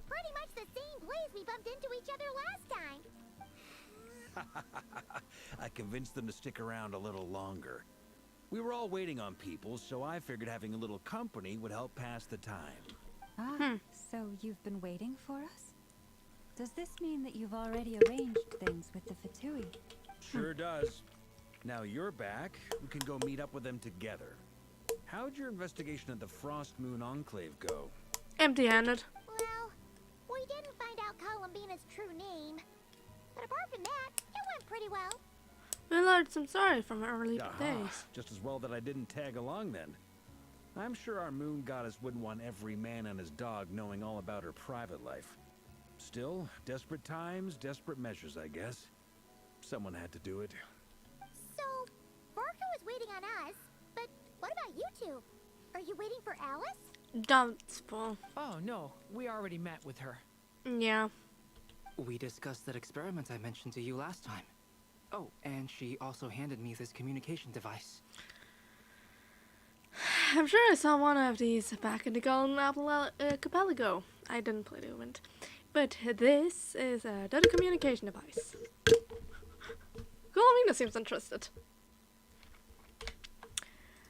I'm betting the one I'm meeting is Hat Guy. This looks familiar. That's right. I understand she informed you about the relationship between the Phantom phenomena and Tevat's borders, yes? She wants me to help her with some more experiments on that front. She said that she'll contact me through this device with more information. Ah, I see. Following instructions and making observations. Pretty common research method. Takes me right back to Albedo's lab. Wait, then who exactly are you meeting? Someone you know. Albedo's met him too. But I don't think Miss Lauma or the Grand Master have been introduced. Yeah, it's Hat Guy. But the question is, how in the hell did he show up here? Like, what came to it that he came to Notcry? I doubt it's only the Torre. Maybe. But then again... Introductions are overrated. Especially in cases like this. Knew it.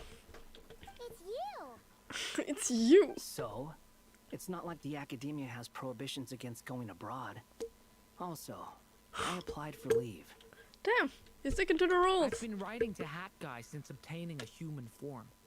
I've already brought him up to speed on everything that's been going on in Notcry. Aww, that's actually quite sweet. Hat Guy?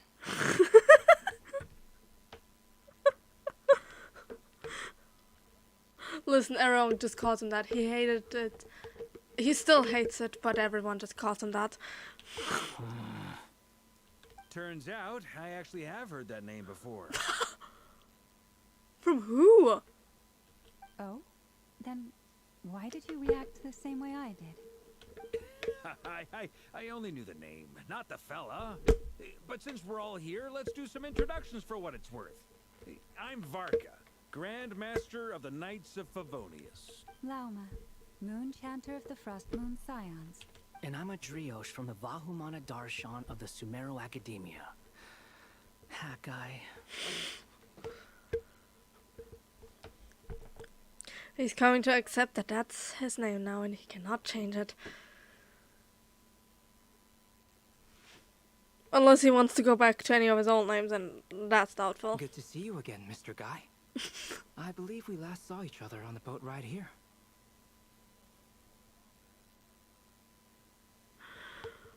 Mr. Guy. Talking of it as if Hat was a first name. As if he wasn't just called that because he has a huge hat. So they came to Notcry together. Mind you, the only reason I came here is because there's someone I want to look into. Is it Dottore? Who's that? The Doctor, also known as Dottore, second of the Fatui Harbingers. We all fucking called it. When he was... Oops. When he was on a cheese on set and he had his own things to attend to, his own business, it was... I heard everyone was like, he's here for Dottore, isn't he? The point is... Unless you have a really thought out plan. Facing him ahead first, you're going to lose. I'm just saying, there's a reason he's the second of the Fatui Harbingers. You're not the first. You were not the first. You were the sixth. Meaning, he's still a lot stronger than you. I don't even need to explain this shit. You experimented on you. You should know that. Just as I thought. From the tone of your voice, it sounds like there's bad blood between you. That's an understatement. I was reviewing our archives and noticed that a lot of information about him was missing. Left a bad taste in my mouth. That's all there is to it. Liar. Dottore, or Zondique, as he was then known, once studied at the Academia, but he got kicked out before he could graduate. Zondique? I've heard that name before back in the ruins when the Ibis King mentioned that student. That was the doctor? So the Harbinger's #2 man is a college dropout? How embarrassing for them. Last we heard, he was planning something. We actually heard that a few times before, even coming to Nocry. But we haven't seen a trace of him since we got here. He only appears when something interests him. For all we know, he might have left already. But the fact he did something here at all is worth noting. It'll fill a couple extra lines in his file. Why does it sound less like a file you're writing and more like a criminal record? Because that is. And maybe a death note or something. Yeah. Anyway, he hates this guy. we were just about to meet 2 of the other Harbingers. Want to come along? You might learn a thing or two about him there. Sure. I doubt he'll learn anything new. Even though they're Harbingers, well, they're old acquaintances of ours, so, you know, when you talk to them, try to be... I got it. Paimon, have you forgotten he was once part of them? Relations with the Fatui remain tense. Forgive me if I do not attend. In that case, we'll continue assisting Miss Alice with her experiments. Good stuff. Everyone's having a fruitful time. All right, we better get going. I'll lead the way.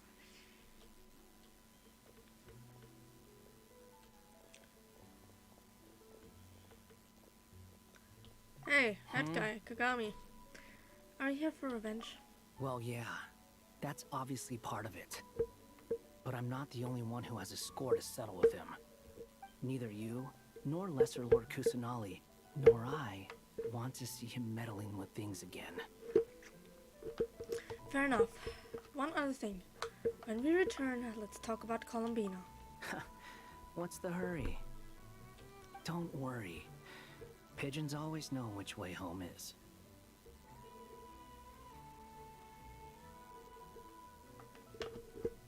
She is often described as a dove or pigeon, because pigeon and dove is the same thing.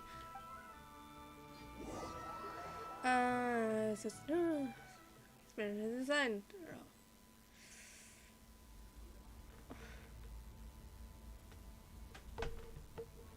You made it. Who is this? A scholar from Sumeru. They call him Hat Guy. He's an old friend of the Travelers. Wait, this is the Academia representative you wrote about? He doesn't exactly look the part.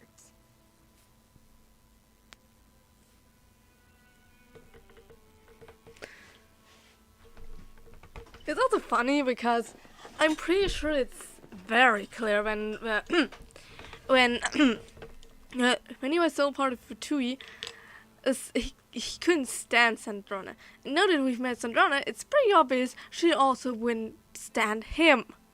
Because both of them can be very arrogant at times. And not in a good kind. Where they could be like, oh, let's be arrogant together. No, they would hate each other.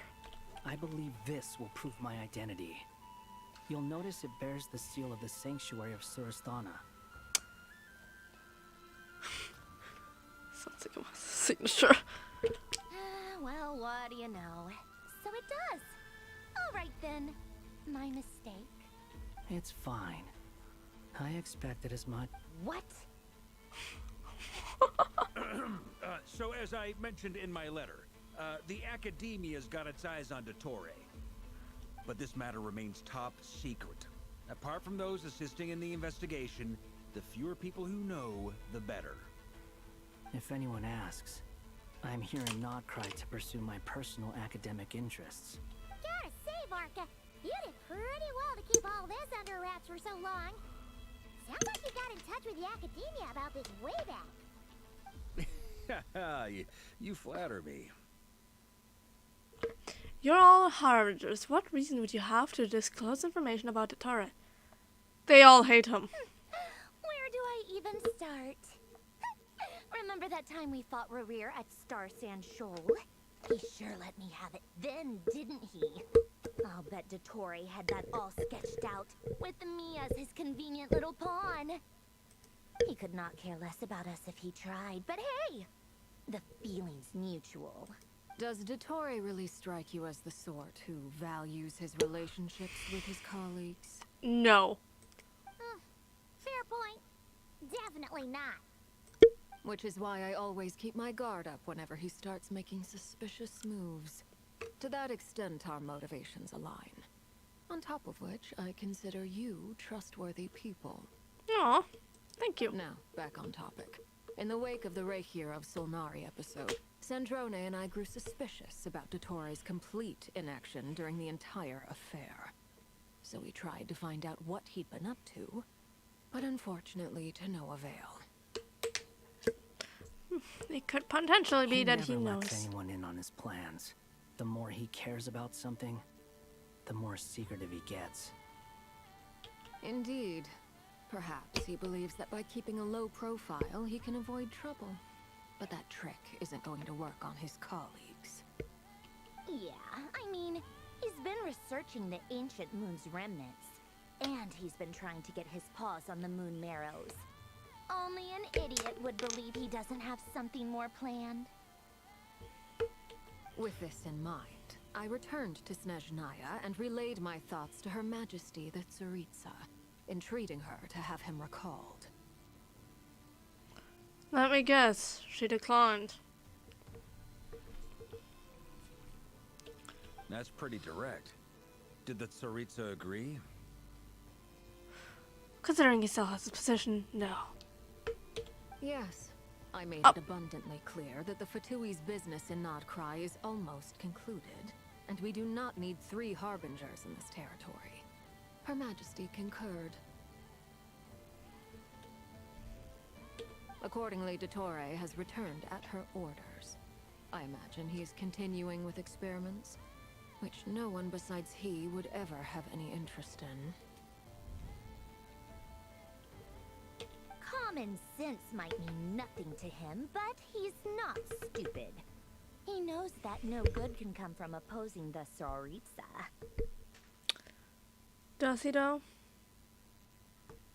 Does he though? Smarts alone won't get him all the way. He needs the Rooster's resources and Regrator's Mora, both of which the Tsaritsa can strip from him by waggling a finger. The 2 oranges we have yet to meet.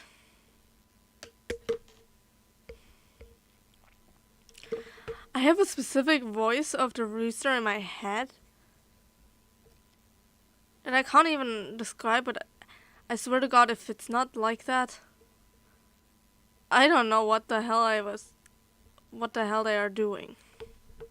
But doesn't he have a track record of publicly following orders while going against them in private? He probably has it down to a fine art by now. Wouldn't put it past him. We worked together on a research project once. Only briefly, but it was enough to show me that we're fundamentally different people.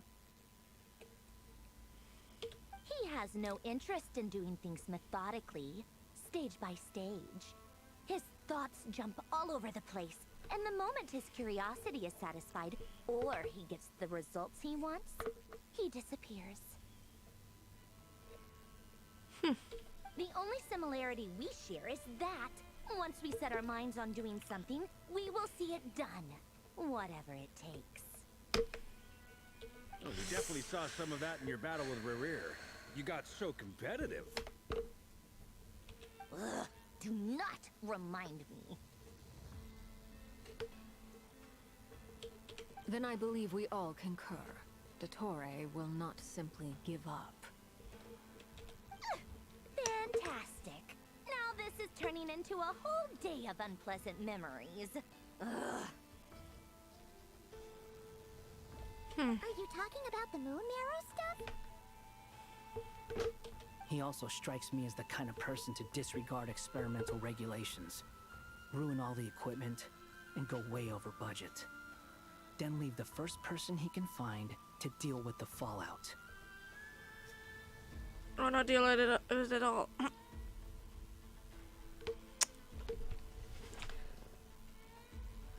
I mean,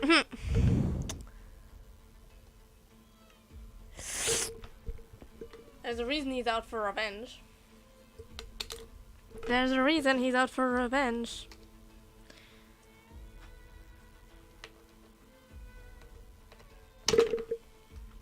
Exactly. This one time, he was running some high-temperature experiment and the substance exploded. But does he care? No. He orders his subordinates to open the device so he can observe the results, which causes the gas inside to leak out. That gas was poisonous. If I hadn't been there, who knows how many people might have died. And after all that, he left while I was still cleaning up after his mess. What a waste of time, he said.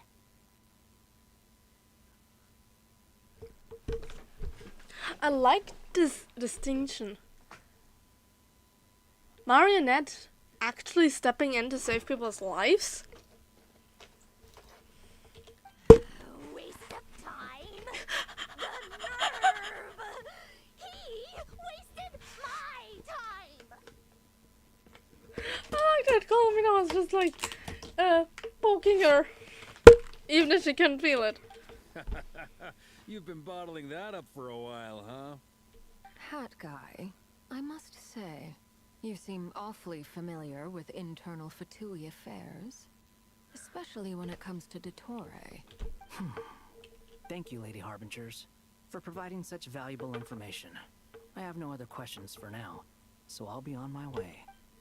Wait, what? You're just gonna leave? You're welcome to join if you want. Ugh. Just when Paimon thought he finally mellowed out. He makes quite the impression. I'll say, I've met...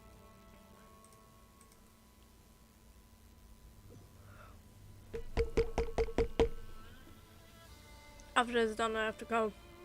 You made it. Who is this? A scholar from Sumeru. They call him... Wait. I believe this. Well, what? It's fine. What? But this matter remains... If anyone asks. Gotta save Arca.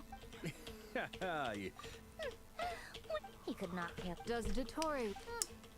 Which is why I... Now, back on. He never lets... Indeed. We gotta Perhaps skip. he believes that by keeping a low profile, he can avoid trouble. Yeah, I mean... With this in mind. That's pretty direct. Yes. Accordingly, Dottore has returned at her... Common sense. Smarts alone. But doesn't he have a track record of publicly following orders while going... Wouldn't put it past him. He has no interest in doing things methodically. The only similar... Oh, we definitely saw... Then I believe we all can... Fantastic. Now this... Are you talking about... He also strikes me as the kind... Exactly. That gas. And after all that, he left while I was still cleaning up after his mess. Waste of time. The nerve. You... Hat guy, I must say... Thank you, Lady Harbingers. Wait, what? You're just... You're welcome to join if you want. Ugh. Just when Paimon thought he finally... He makes quite the impression. I'll say, I've met tons of headstrong people. Anyway, back to the main... Yeah. We're working on building a connection between her and this world. The simplest method is to find out her real name. I've actually asked her that question before, but she said she didn't know. Considering our relationship, I doubt she was lying to me. She could have given you a pseudonym. What did she do while she was with Fatui? As far as I recall, she was never dispatched by Her Majesty to claim a gnosis or anything like that. That Tsaritsa's plans had long contained a place specifically for her. I always thought that was weird. What could she do that the rest of us couldn't? Use Kuvaki? Knowing what we do now, it's probably something related to Kavaki, right? More than likely. When she first arrived, Columbina would often go to Her Majesty and ask when she could start the task assigned to her. But Her Majesty always gave the same reply. The time has not yet come. So she spent her days in Snezhnaya doing basically nothing. I like how she's Columbia's just standing there kicking her feet. The Tsaritsa has summoned a beautiful blind maiden to be a harbinger, giving her the third seat by virtue only of her enchanting voice. It was a dumb and stupid rumor, but the reality of the situation made it hard to refute. And what happened after that? I imagine she stopped caring. She no longer seemed to care why she had been recruited, and Her Majesty never gave her any missions. So she just continued to sing in the flower garden. For my part, I was busy. So busy, in fact, that watching someone be that idol had me fuming. But still, I got the sense that she had long been used to a life of other people claiming she was needed when she wasn't. I just felt that having a place to stay would cost me something eventually. And so I waited quietly for the day that I would have to pay the price. And on the other end of that spectrum, you had me. Someone once told me that I had the lousiest work and the toughest luck.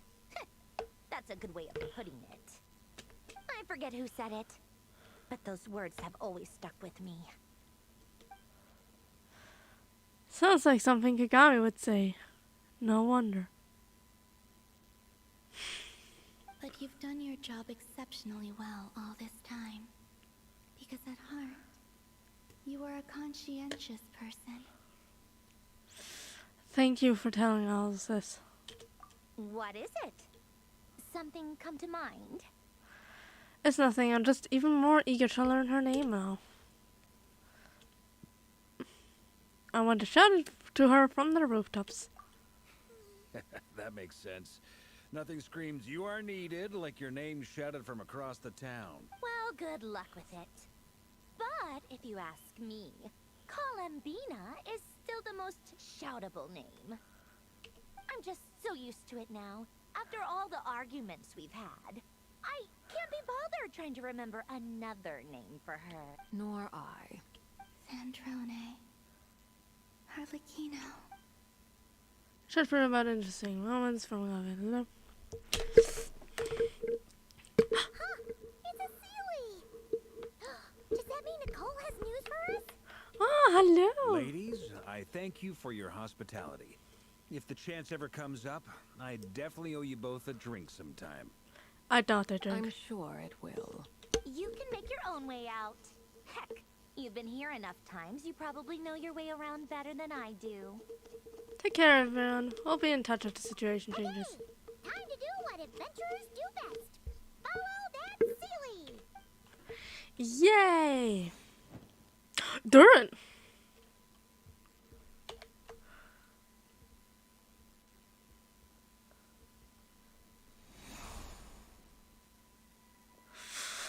Here you are.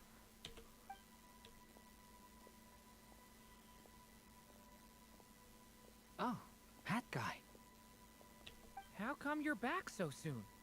Did things go all right with the Fatui? Yeah. Fine. Dotori's been summoned home by the Tsaritsa. Couldn't get much more than that. How about you? Any progress with the investigation? Unfortunately not. We've tried everything. Different phantoms, different locations, different points in history. But the results were the same each time. Abyssal monsters roaming the land. People crying out in despair, with no hope of being rescued. Every time I see it, I can't help but think. Is this what it was like in Mondstadt when Dragonspine Durin attacked? Jesus. Also, I found it nice that that definition was also implemented in the game. Because we have two Durins, we have to differentiate the two. It's not like they're different Durins. They're still different. They're from different creators. The only thing they have in common is that they're both dragons and they're both named Durin. And they have sort of a similar backstory, but different endings. And if I fail in the task I've been given, will I create yet another tragedy? That's just meaningless speculation. When we encountered similar phenomena previously, I tried to interfere with those illusions, using sounds and lights to guide them. However, we could not change their fates. At most, we were able to extend their existences. The events of the past are like fate that has been written into Irminsul. There isn't a living thing in Teyvat that can escape its past. But Miss Alice instructed us to try to find ways to change the outcome that these phantoms face. It's an impossible task. Can't you just refuse? I mean, it's Alice. Since she asked us to do this, I feel like it can't truly be impossible. Or if it is, well, mages can make the impossible possible. I could not have been born as Durin otherwise. But you also said that your past 39 attempts were fruitless. It's 39. That's true. But you're still going. Yes. After this many futile attempts, surely you realize that you're not doing this because you still believe what some mage told you. It's because you want her hypothesis to come true. It's something you wish for deep inside. Damn. So, think for yourself about what you want to do. As long as you don't believe it's futile, it isn't. Damn. That guy becoming a philosopher. Yeah. Previous experience indicates that we cannot touch the phantoms, which limits the effectiveness of our interventions. If we want to clear this hurdle, we need to break this rule somehow. Same thought here. Following the same rules means repeating the same failures. Reducing ourselves to mere playthings of fate. So you mean we need to figure out a way to make contact with them despite knowing that we can't? Yes, and I suspect that's something only you are capable of. Abyssal? Everything in Teyvat is logged in Irminsul, but the withering that once occurred in Sumeru was a sign that the Great World Tree was being corrupted. This corruption allowed things that should not have existed in Teyvat to appear. This is tantamount to rewriting reality to an extent. You're saying abyssal power might be able to affect those phantoms? Suddenly, epic music playing. No one's ever tried it before. If you're gonna try it, it'll take courage. And you have to be confident that you can control it. Durin is basically the second character, playable character, to canonically be able to use abyssal energy. The first being Skirk. Is anyone there? Has anyone seen my daughter? She's missing. I have to find her. I hear someone inside. Spargana? Are you in there? Ah! If I can use my abyssal powers to warn him that there is danger here, maybe it'll change his decision. Maybe he'll stay away. Yes.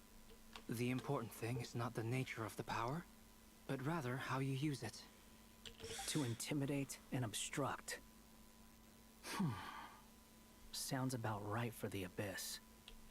Let me try. I should be able to influence that thing.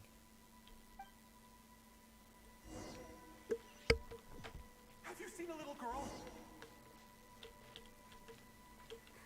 What? This isn't the time for that! Just run! No. How? I hear someone inside. Spargana? Are you in there? Venom's located. For example, using it as a strong level created to intimidate and obstructable.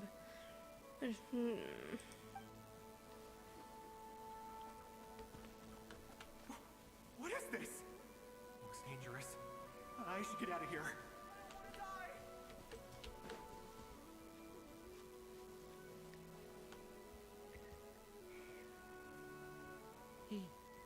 He really left. Huh, we did it! Don't celebrate too soon. Follow him. See what he does next.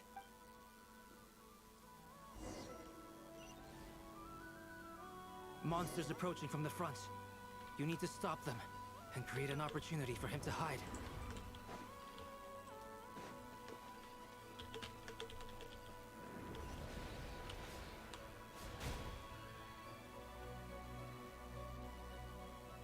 Help me!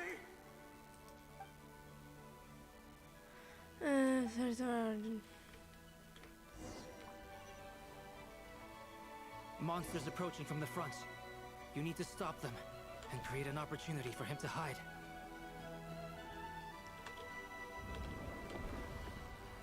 No! There's monsters ahead!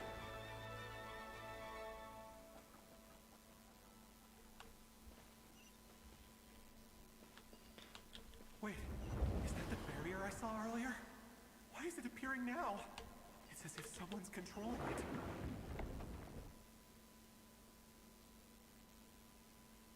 The monsters are gone. Is it safe now? And you can go.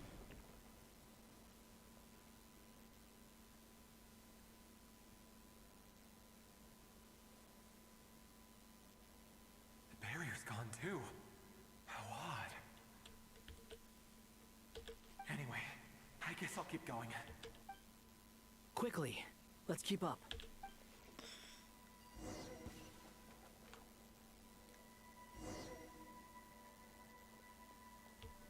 Wait, there was someone else here? Don't go any further. We've got anti-monster traps laid out everywhere. But my daughter must just be up ahead. I have to go. This way's blocked.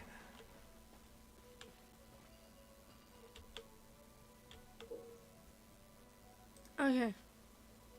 We might be able to use the explosives over there, but we need to take care not to hurt him.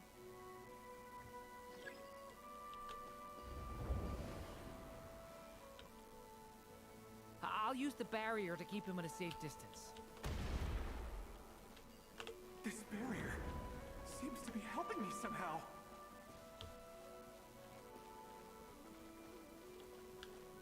Hey, hey, wake up! Oh, no good. Gotta keep moving ahead.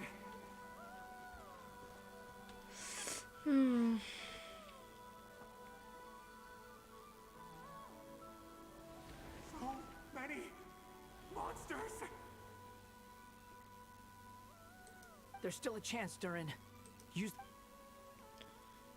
Straps. Come here.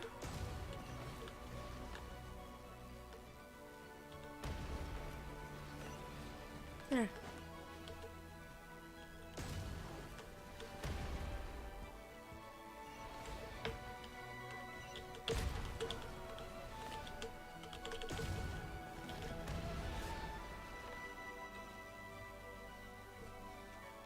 This is a new development. I've never seen this happen before. We might just be able to save this person. I hope for you. Whoops.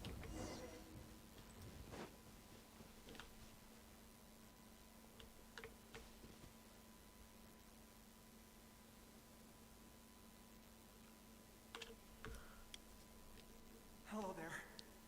Have you seen my daughter? Spargana's her name. She's carrying a large backpack. Get out while you still can, you fool.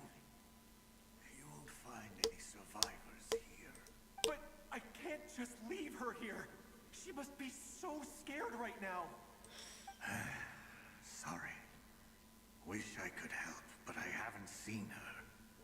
You'll just have to keep looking. Okay, thank you. If I do find her, I'll get her to shelter and come back for you. Don't bother. I've got nowhere left. What's that noise? Monster! No, if he goes inside, he'll be walking into a trap. Let's try this once more. This time...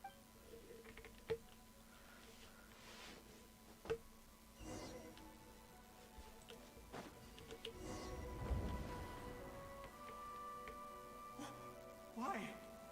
How will I know where Spargana's gone like this? You know what? I'll trust this strange barrier. It's gotten me this far after all.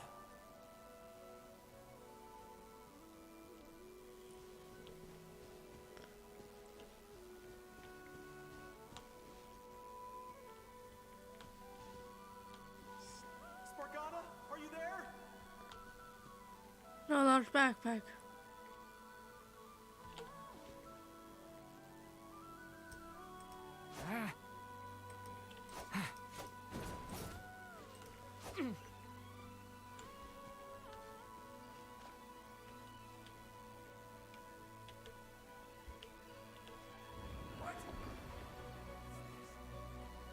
Hey, let us out!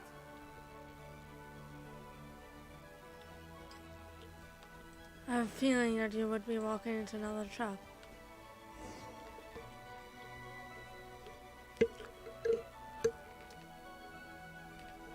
Huh? That looks like one of my daughter's books. Thank you. Thank you. Yes, it's one of hers for sure. That's her name on it right there. She left her backpack here. Durin, just like last time. Use the explosives. I like how everyone's just full on supporting him. Where?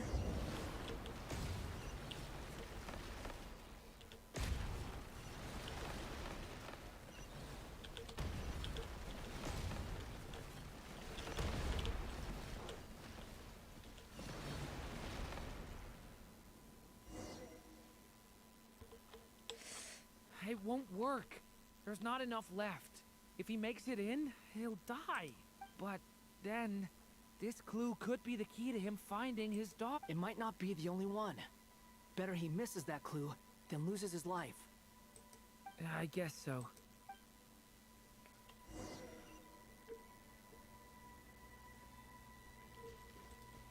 Stop him, Durin. We can't let him get any further in. That's my daughter's book.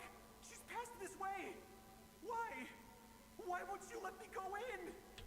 I've searched and searched and searched just for this. But how will I find her without any clues? I no longer have anywhere else to go. I'll die regardless. He'll never find his daughter. I'm sorry. I'm so sorry. He refuses to go anywhere else. Whether he opens this door or not, all that awaits him now is death. We couldn't change his fate. Albedo? Hat guy? Let's try one more time. I don't know how we're gonna do this, but I don't want to give up either.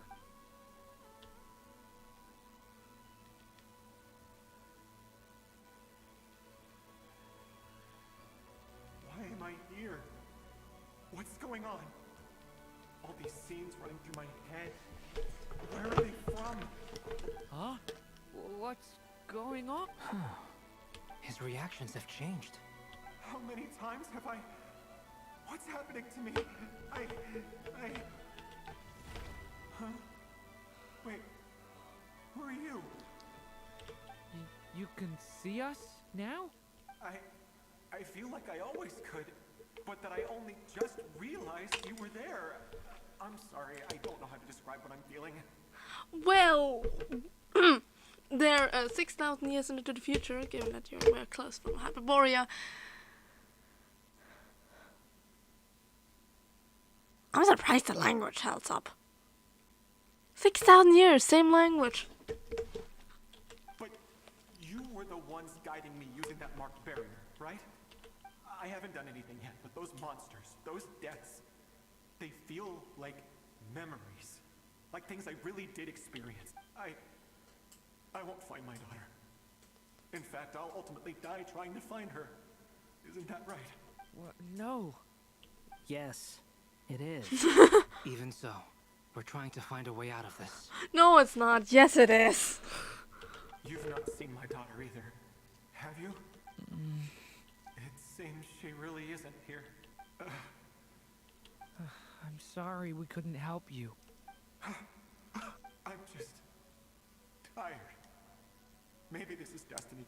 Maybe it doesn't matter how hard I search. How long do I have left? Experience says 15 to 20 minutes. 15 to 20. Thank you for all your help. Let's rest a while. You look exhausted too. Now's not the time for you to start pitying us. Well, you're the one who keeps dying over and over. It's not pity. I'm just realizing that I've only got 10 or so minutes left. No. You say you're from Mondstadt, yes? A place with windmills, where people enjoy limitless freedom? Yes. And you're from Sumeru, where they've built an academy into a giant tree? Yes. It seems you've never heard of either place. He's from 6,000 years ago. The Archons didn't exist in a time. Trying to explain an Archon to him. He has no idea what it is. Those names are unknown to me, I'm afraid. Yes. Have you heard of Hyperborea? A little. I have, but I heard that it was destroyed in the distant past. I see. That was where my ancestors once lived. What about Delphi Pytho? Was it later rebuilt? I've never heard that name. Then what about Sal Vindaknir? Something about Vindaknir is... I have seen that name on stone tablets on Dragonspine. But I'm afraid the only things left of that place are its ruins. I see. Sure enough, there was no way to turn this around, huh? I'm sorry. I was the one who asked to chat, but it seems like we're too many ages apart. There's barely any common ground to start from. It's alright. We did hear something new, at least. From how you speak of your lives, things must be going alright for you, I guess.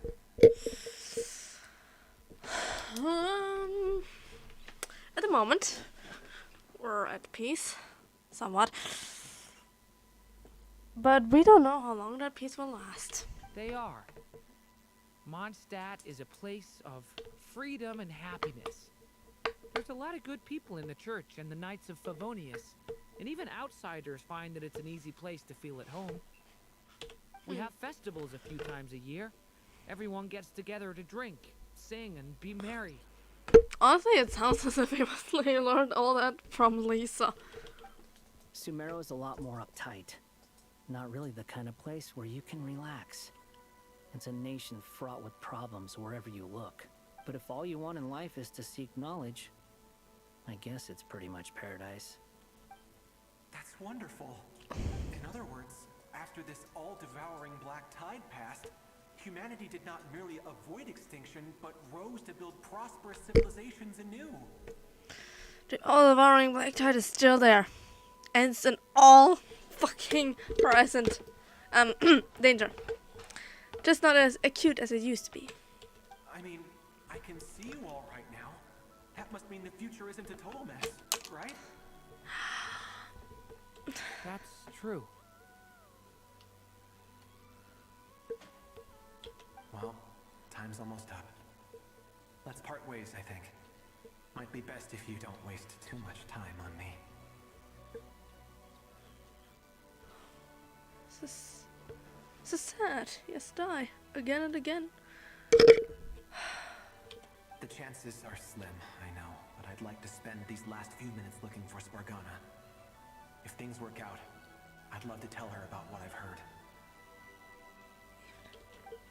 May we meet again. Well, or not, most probably. In that case, may your wishes come true.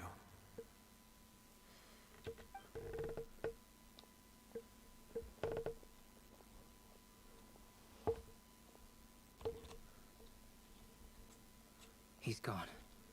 In a few minutes, he will meet the end that was his to begin with. Yeah.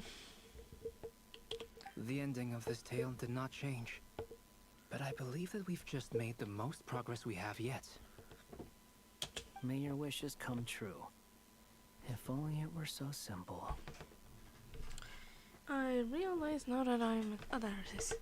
Hat guy, could I ask you a question? You've never talked about your past. It seems complicated, and it weighs heavily on you, too. Well, dear Durin, that's a little complicated. Are you willing to tell me about it? I mean, sometimes it's better to get things out in the open. Take that guy we tried to help, for instance. At least he said goodbye with a smile, right?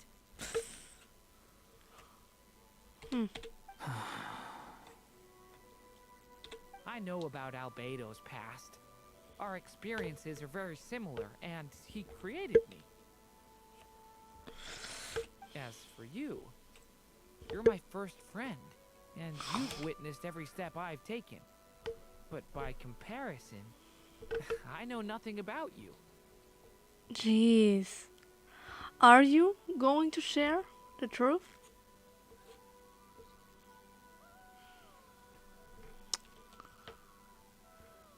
He deserves to know the truth. It wouldn't affect him.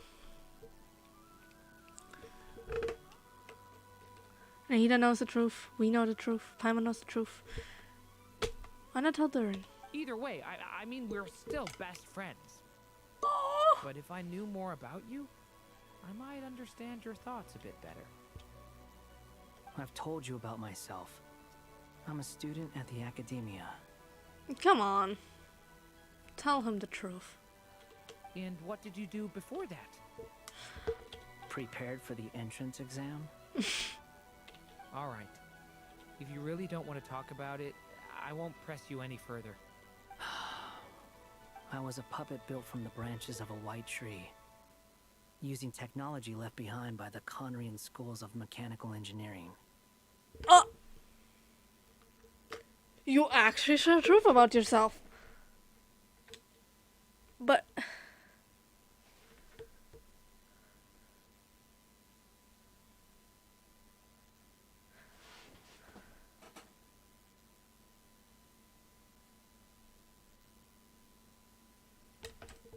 A white tree?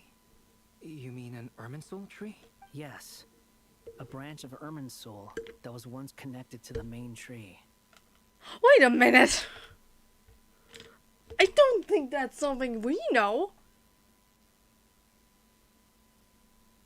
Holy shit. Which means you and Nahida are more connected than we thought.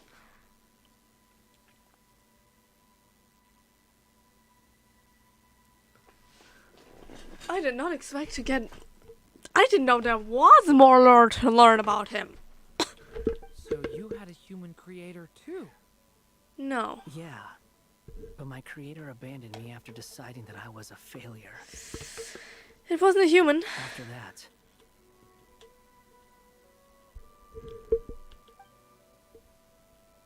You actually go fully in depth. Durin. Resisting the influence of the abyss. No. Suppressing the urge to destroy. Trying to do the right thing. None of these things are easy. He didn't talk about it, but he remembered. I gotta go real quick. I also need to get ready for bed.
I'm so like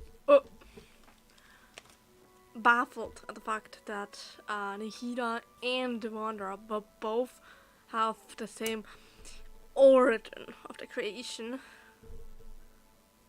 They could be considered siblings in that sense. No, I was just kidding. But it's still interesting. But no matter how hard they are, trying to rewrite past wrongs is far harder. You speak You from asked me experience. if you would create a new tragedy if you failed. I told you there was no point speculating about that, but the real answer is yes, you absolutely will. That guy. But at least you've got people here to help steer you away from the wrong path. So, just keep aiming towards the light. Just as people once helped him, he is now helping Doran. I will. In many ways. Promise. Alright, break time's over. Da-da. Hello? Duran speaking. Hello, friends, it's me. What have you been up to, I'm detecting some unmistakable fluctuations here at the border. The amplitude isn't particularly high, but they're completely different signals from the ones before. And the scale is comparable to those I've detected previously. Alice, we were unable to save that person. However, he appears to have retained a portion of the memories gained through that cycle. I see. Well, it is rather odd indeed. It definitely merits further attention. Could I trouble you to keep trying the same approach? I need to gather some more data. Counting on you. I should probably have Nicole come and check this out as well. Oh, well. I don't have this bit stop mid quest for this.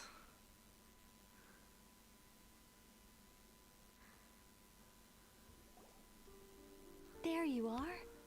I was worried you might stop to collect treasure chests opened by the Seelie along the way. It would have taken you so much longer to get here.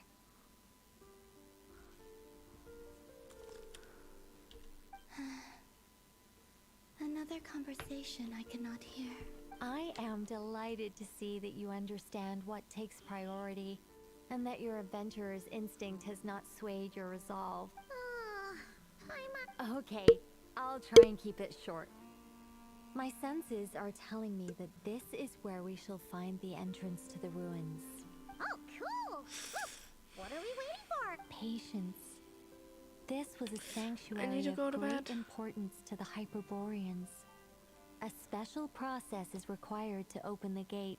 Oh, like the place that housed the Eternal Moon's Marrow? Whoa. Okay, so what's the plan? Need us to do anything? And just the short version, if you can. Ah, all right then. I was planning to start with some background on the invention of these techniques. Are you sure you don't want to hear it? Yes. Remember what you were saying about priorities? Fine. Simply put, we need 3 human representatives to successfully undergo a process of Kuvaki resonance. Think of it as a test from the 3 moon goddesses to see if the entrants are qualified, with the most recognizable qualification being Kuvaki. Pretty sure Lauma would ace that test. Oh, wait. But we need 3 people. I also have no doubt that the moon chanter would be qualified, but we would need 2 other people with the same constitution. Therefore, the most feasible method is not so much to follow the rules, but to figure out how the test functions and find a workaround. I've done some research, and it turns out the mechanism is rather crude. We'll simply need humans to stand before it who have sufficient Kuvaki energy within them. Well, Arlecchino. I'm with you so far. How do we get the Kuvaki in them? The easiest way would be transfusion. Take some Kuvaki from Nodcry's soil, put it into the bloodstream. So we're going to cheat on the test? Precisely. There are other methods, but this is the simplest one. Cheating the system is much easier than trying to hide from it. Sorry? Does the idea of cheating upset you, Sama? No, that that's not it. I suddenly had an idea. Ooh, what is it? It's about Moon Prayer Night. I figured out a way for Kutar to join in the festivities. Huh? But as Paimon said, we need to have our priorities straight. Let's get back to the test. I'll follow up with Nefer on the festival arrangement. Oh, okay. Anyway, is this really the best? If you think that's dangerous, wait till you hear the other methods. I'd be more than happy to go through them if you'd like. No need, we're good. Let's go with this one. Very well. Kuvaki transfusion it is. Now, I should mention that the risks can be greater or lower depending on individual compatibility. It would be rash to simply infuse the Kuvaki and hope for the best. If the body rejects it, the reaction can be quite severe. The symptoms are similar to another condition that some people living here suffer from, known as congenital Kuvaki sensitivity. So, before we execute our plan, I will perform a simple test of my own to see who is compatible and who isn't. Once that is done, we will have to complete the resonance process as rapidly as possible. The participants must remain stationary while the Kuvaki circulates and bonds with them, and they mustn't eat or drink anything. What? No eating or drinking? That's some hardcore fasting. They'll all be monks by the time they're through. How long will I have to keep that up? 3 days. Oh, that's so long! And we still need to find 2 more people who are not just compatible, but also willing to volunteer. Fasting? What are they talking about? I'm willing to volunteer. Really? Don't you want to think this through? I can survive that shit. Count me in 2. 3 days without food? I can handle that. Miss Nicole has made it clear that this is the easiest way.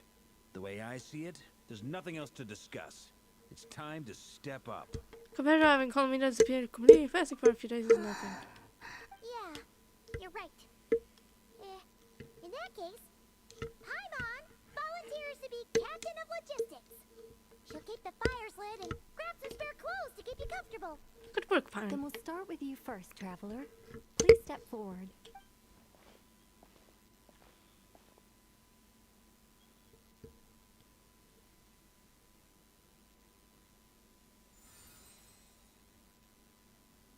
How's it going? Do you feel anything? No. How about now? No. And now? Still nothing.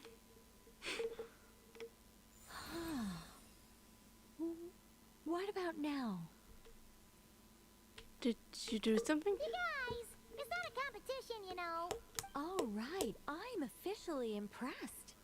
Even as a descender, you can withstand far more than I imagined. It's like I summoned a giant stone titan to arm wrestle you, and your arm hasn't even moved an inch. In my last attempt, I infused 5 times the amount of Kuvaki required. That much? Yes. Safe to say, compatibility won't be an issue for you. You're eligible to join. You're next, Mr. Barca. Well, let's try this. Sure. Here goes nothing. All right. I'll start where we left off. 5 times. Whoa, whoa, whoa, hey, I heard rumors that he would have the same expression as Yoda does. Jeez. How's it going? Ooh, no, not great. I kind of want to puke. Feels like I've been drinking too much.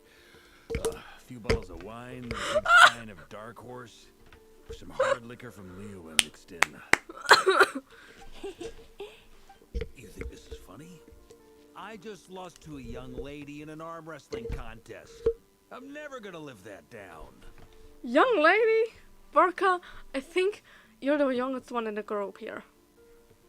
My apologies. I'll lower the concentration and try again.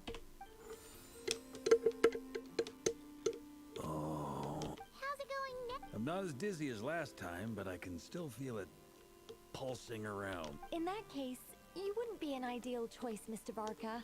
Let's try someone else. Okay. Let's go ask some of our other friends then.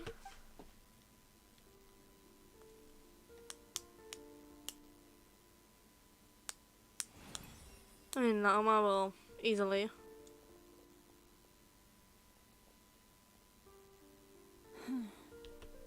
No surprises here, Miss Moonchanter. You're perfectly compatible. You... Okay, let's try Nefer. Nope. Flim's may, but then again... I'm getting a slight headache. Shame. You were so close. Yeah, hold on. No. Oh, I'm itching all over. Allergic reaction. We can't have that. Huh? Well, are you gonna start a walk? The Hexenzirkel is an organization that cares for and protects children.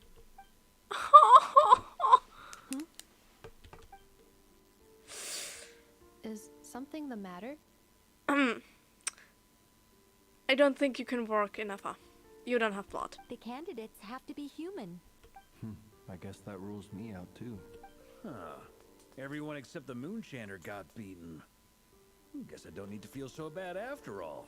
I mean, looks like this isn't gonna be as easy as we thought. Perhaps I could ask for volunteers among the Frost Moon. I'll see about talking to... In fact, I think we had some former Frost Moon Scions join our ranks recently.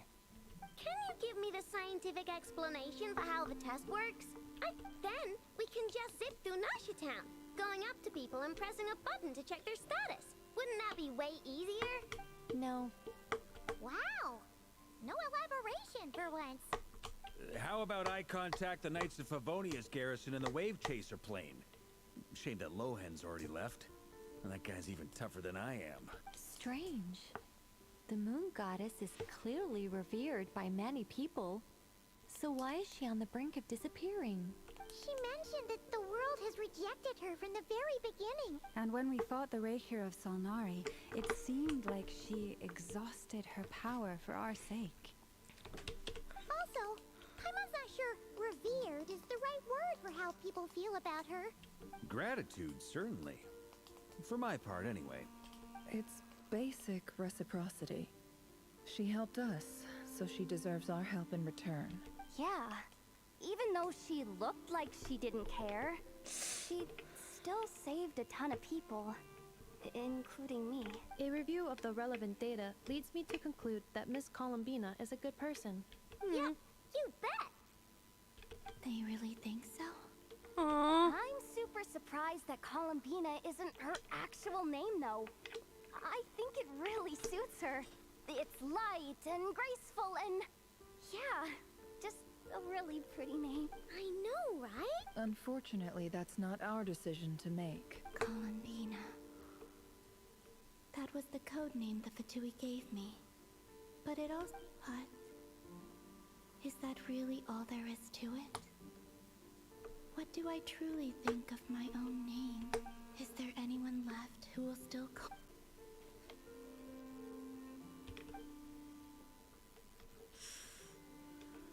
Maybe his... Moon Prayer Night is getting closer by the day. Then allow me to try. Yes! Hi, Alikino. You also have on. Huh? What are you doing here? You contacted your friends via the Adventurers Guild. Sandrone has been keeping an eye out for something like that, so she informed me. Since I have the ability to accommodate a moon marrow, I should prove to be a suitable candidate. Arlecchino. When can we begin? I see. We can begin right away.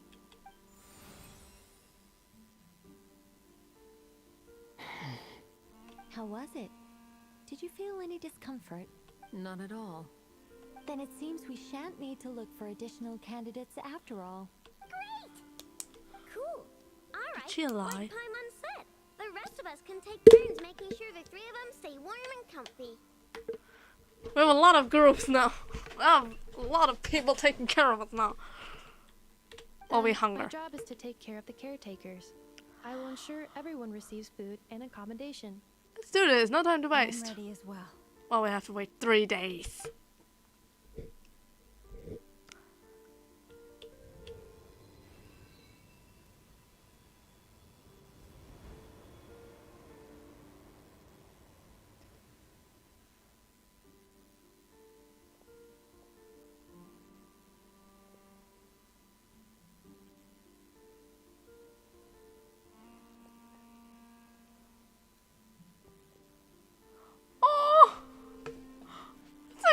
sweet.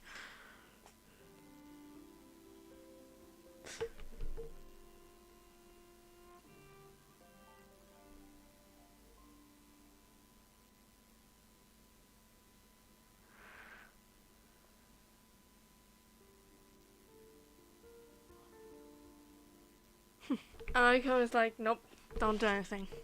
Let them do their thing.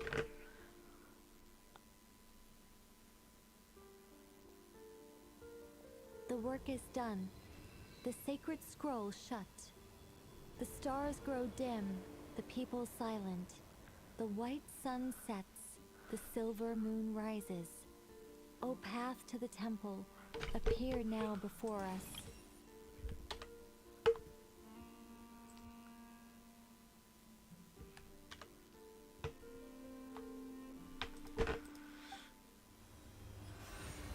Oh. Wow, it really opened. So that's Do you have what food? it's about. They've been trying to open this gate. Come, let us enter. Wait. It might be best to eat something first. Take care to chew properly and swallow slowly. It will give your body time to readjust to the digestion process. Yeah, we need to eat. We haven't eaten in 3 days. They will head in soon. They will need to enter this gate.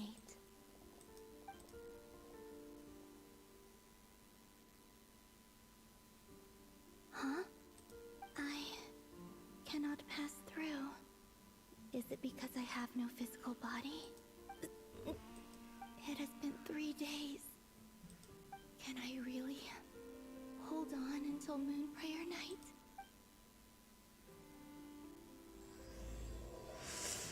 I need to stop this, guys. I need to go to bed. I need to go to bed. Oh, for fuck's sake, finally. Anyway, I'm leaving. Good night. I need to go to bed. I hope you enjoyed, and I'll, yeah, see you guys tomorrow or something. I need to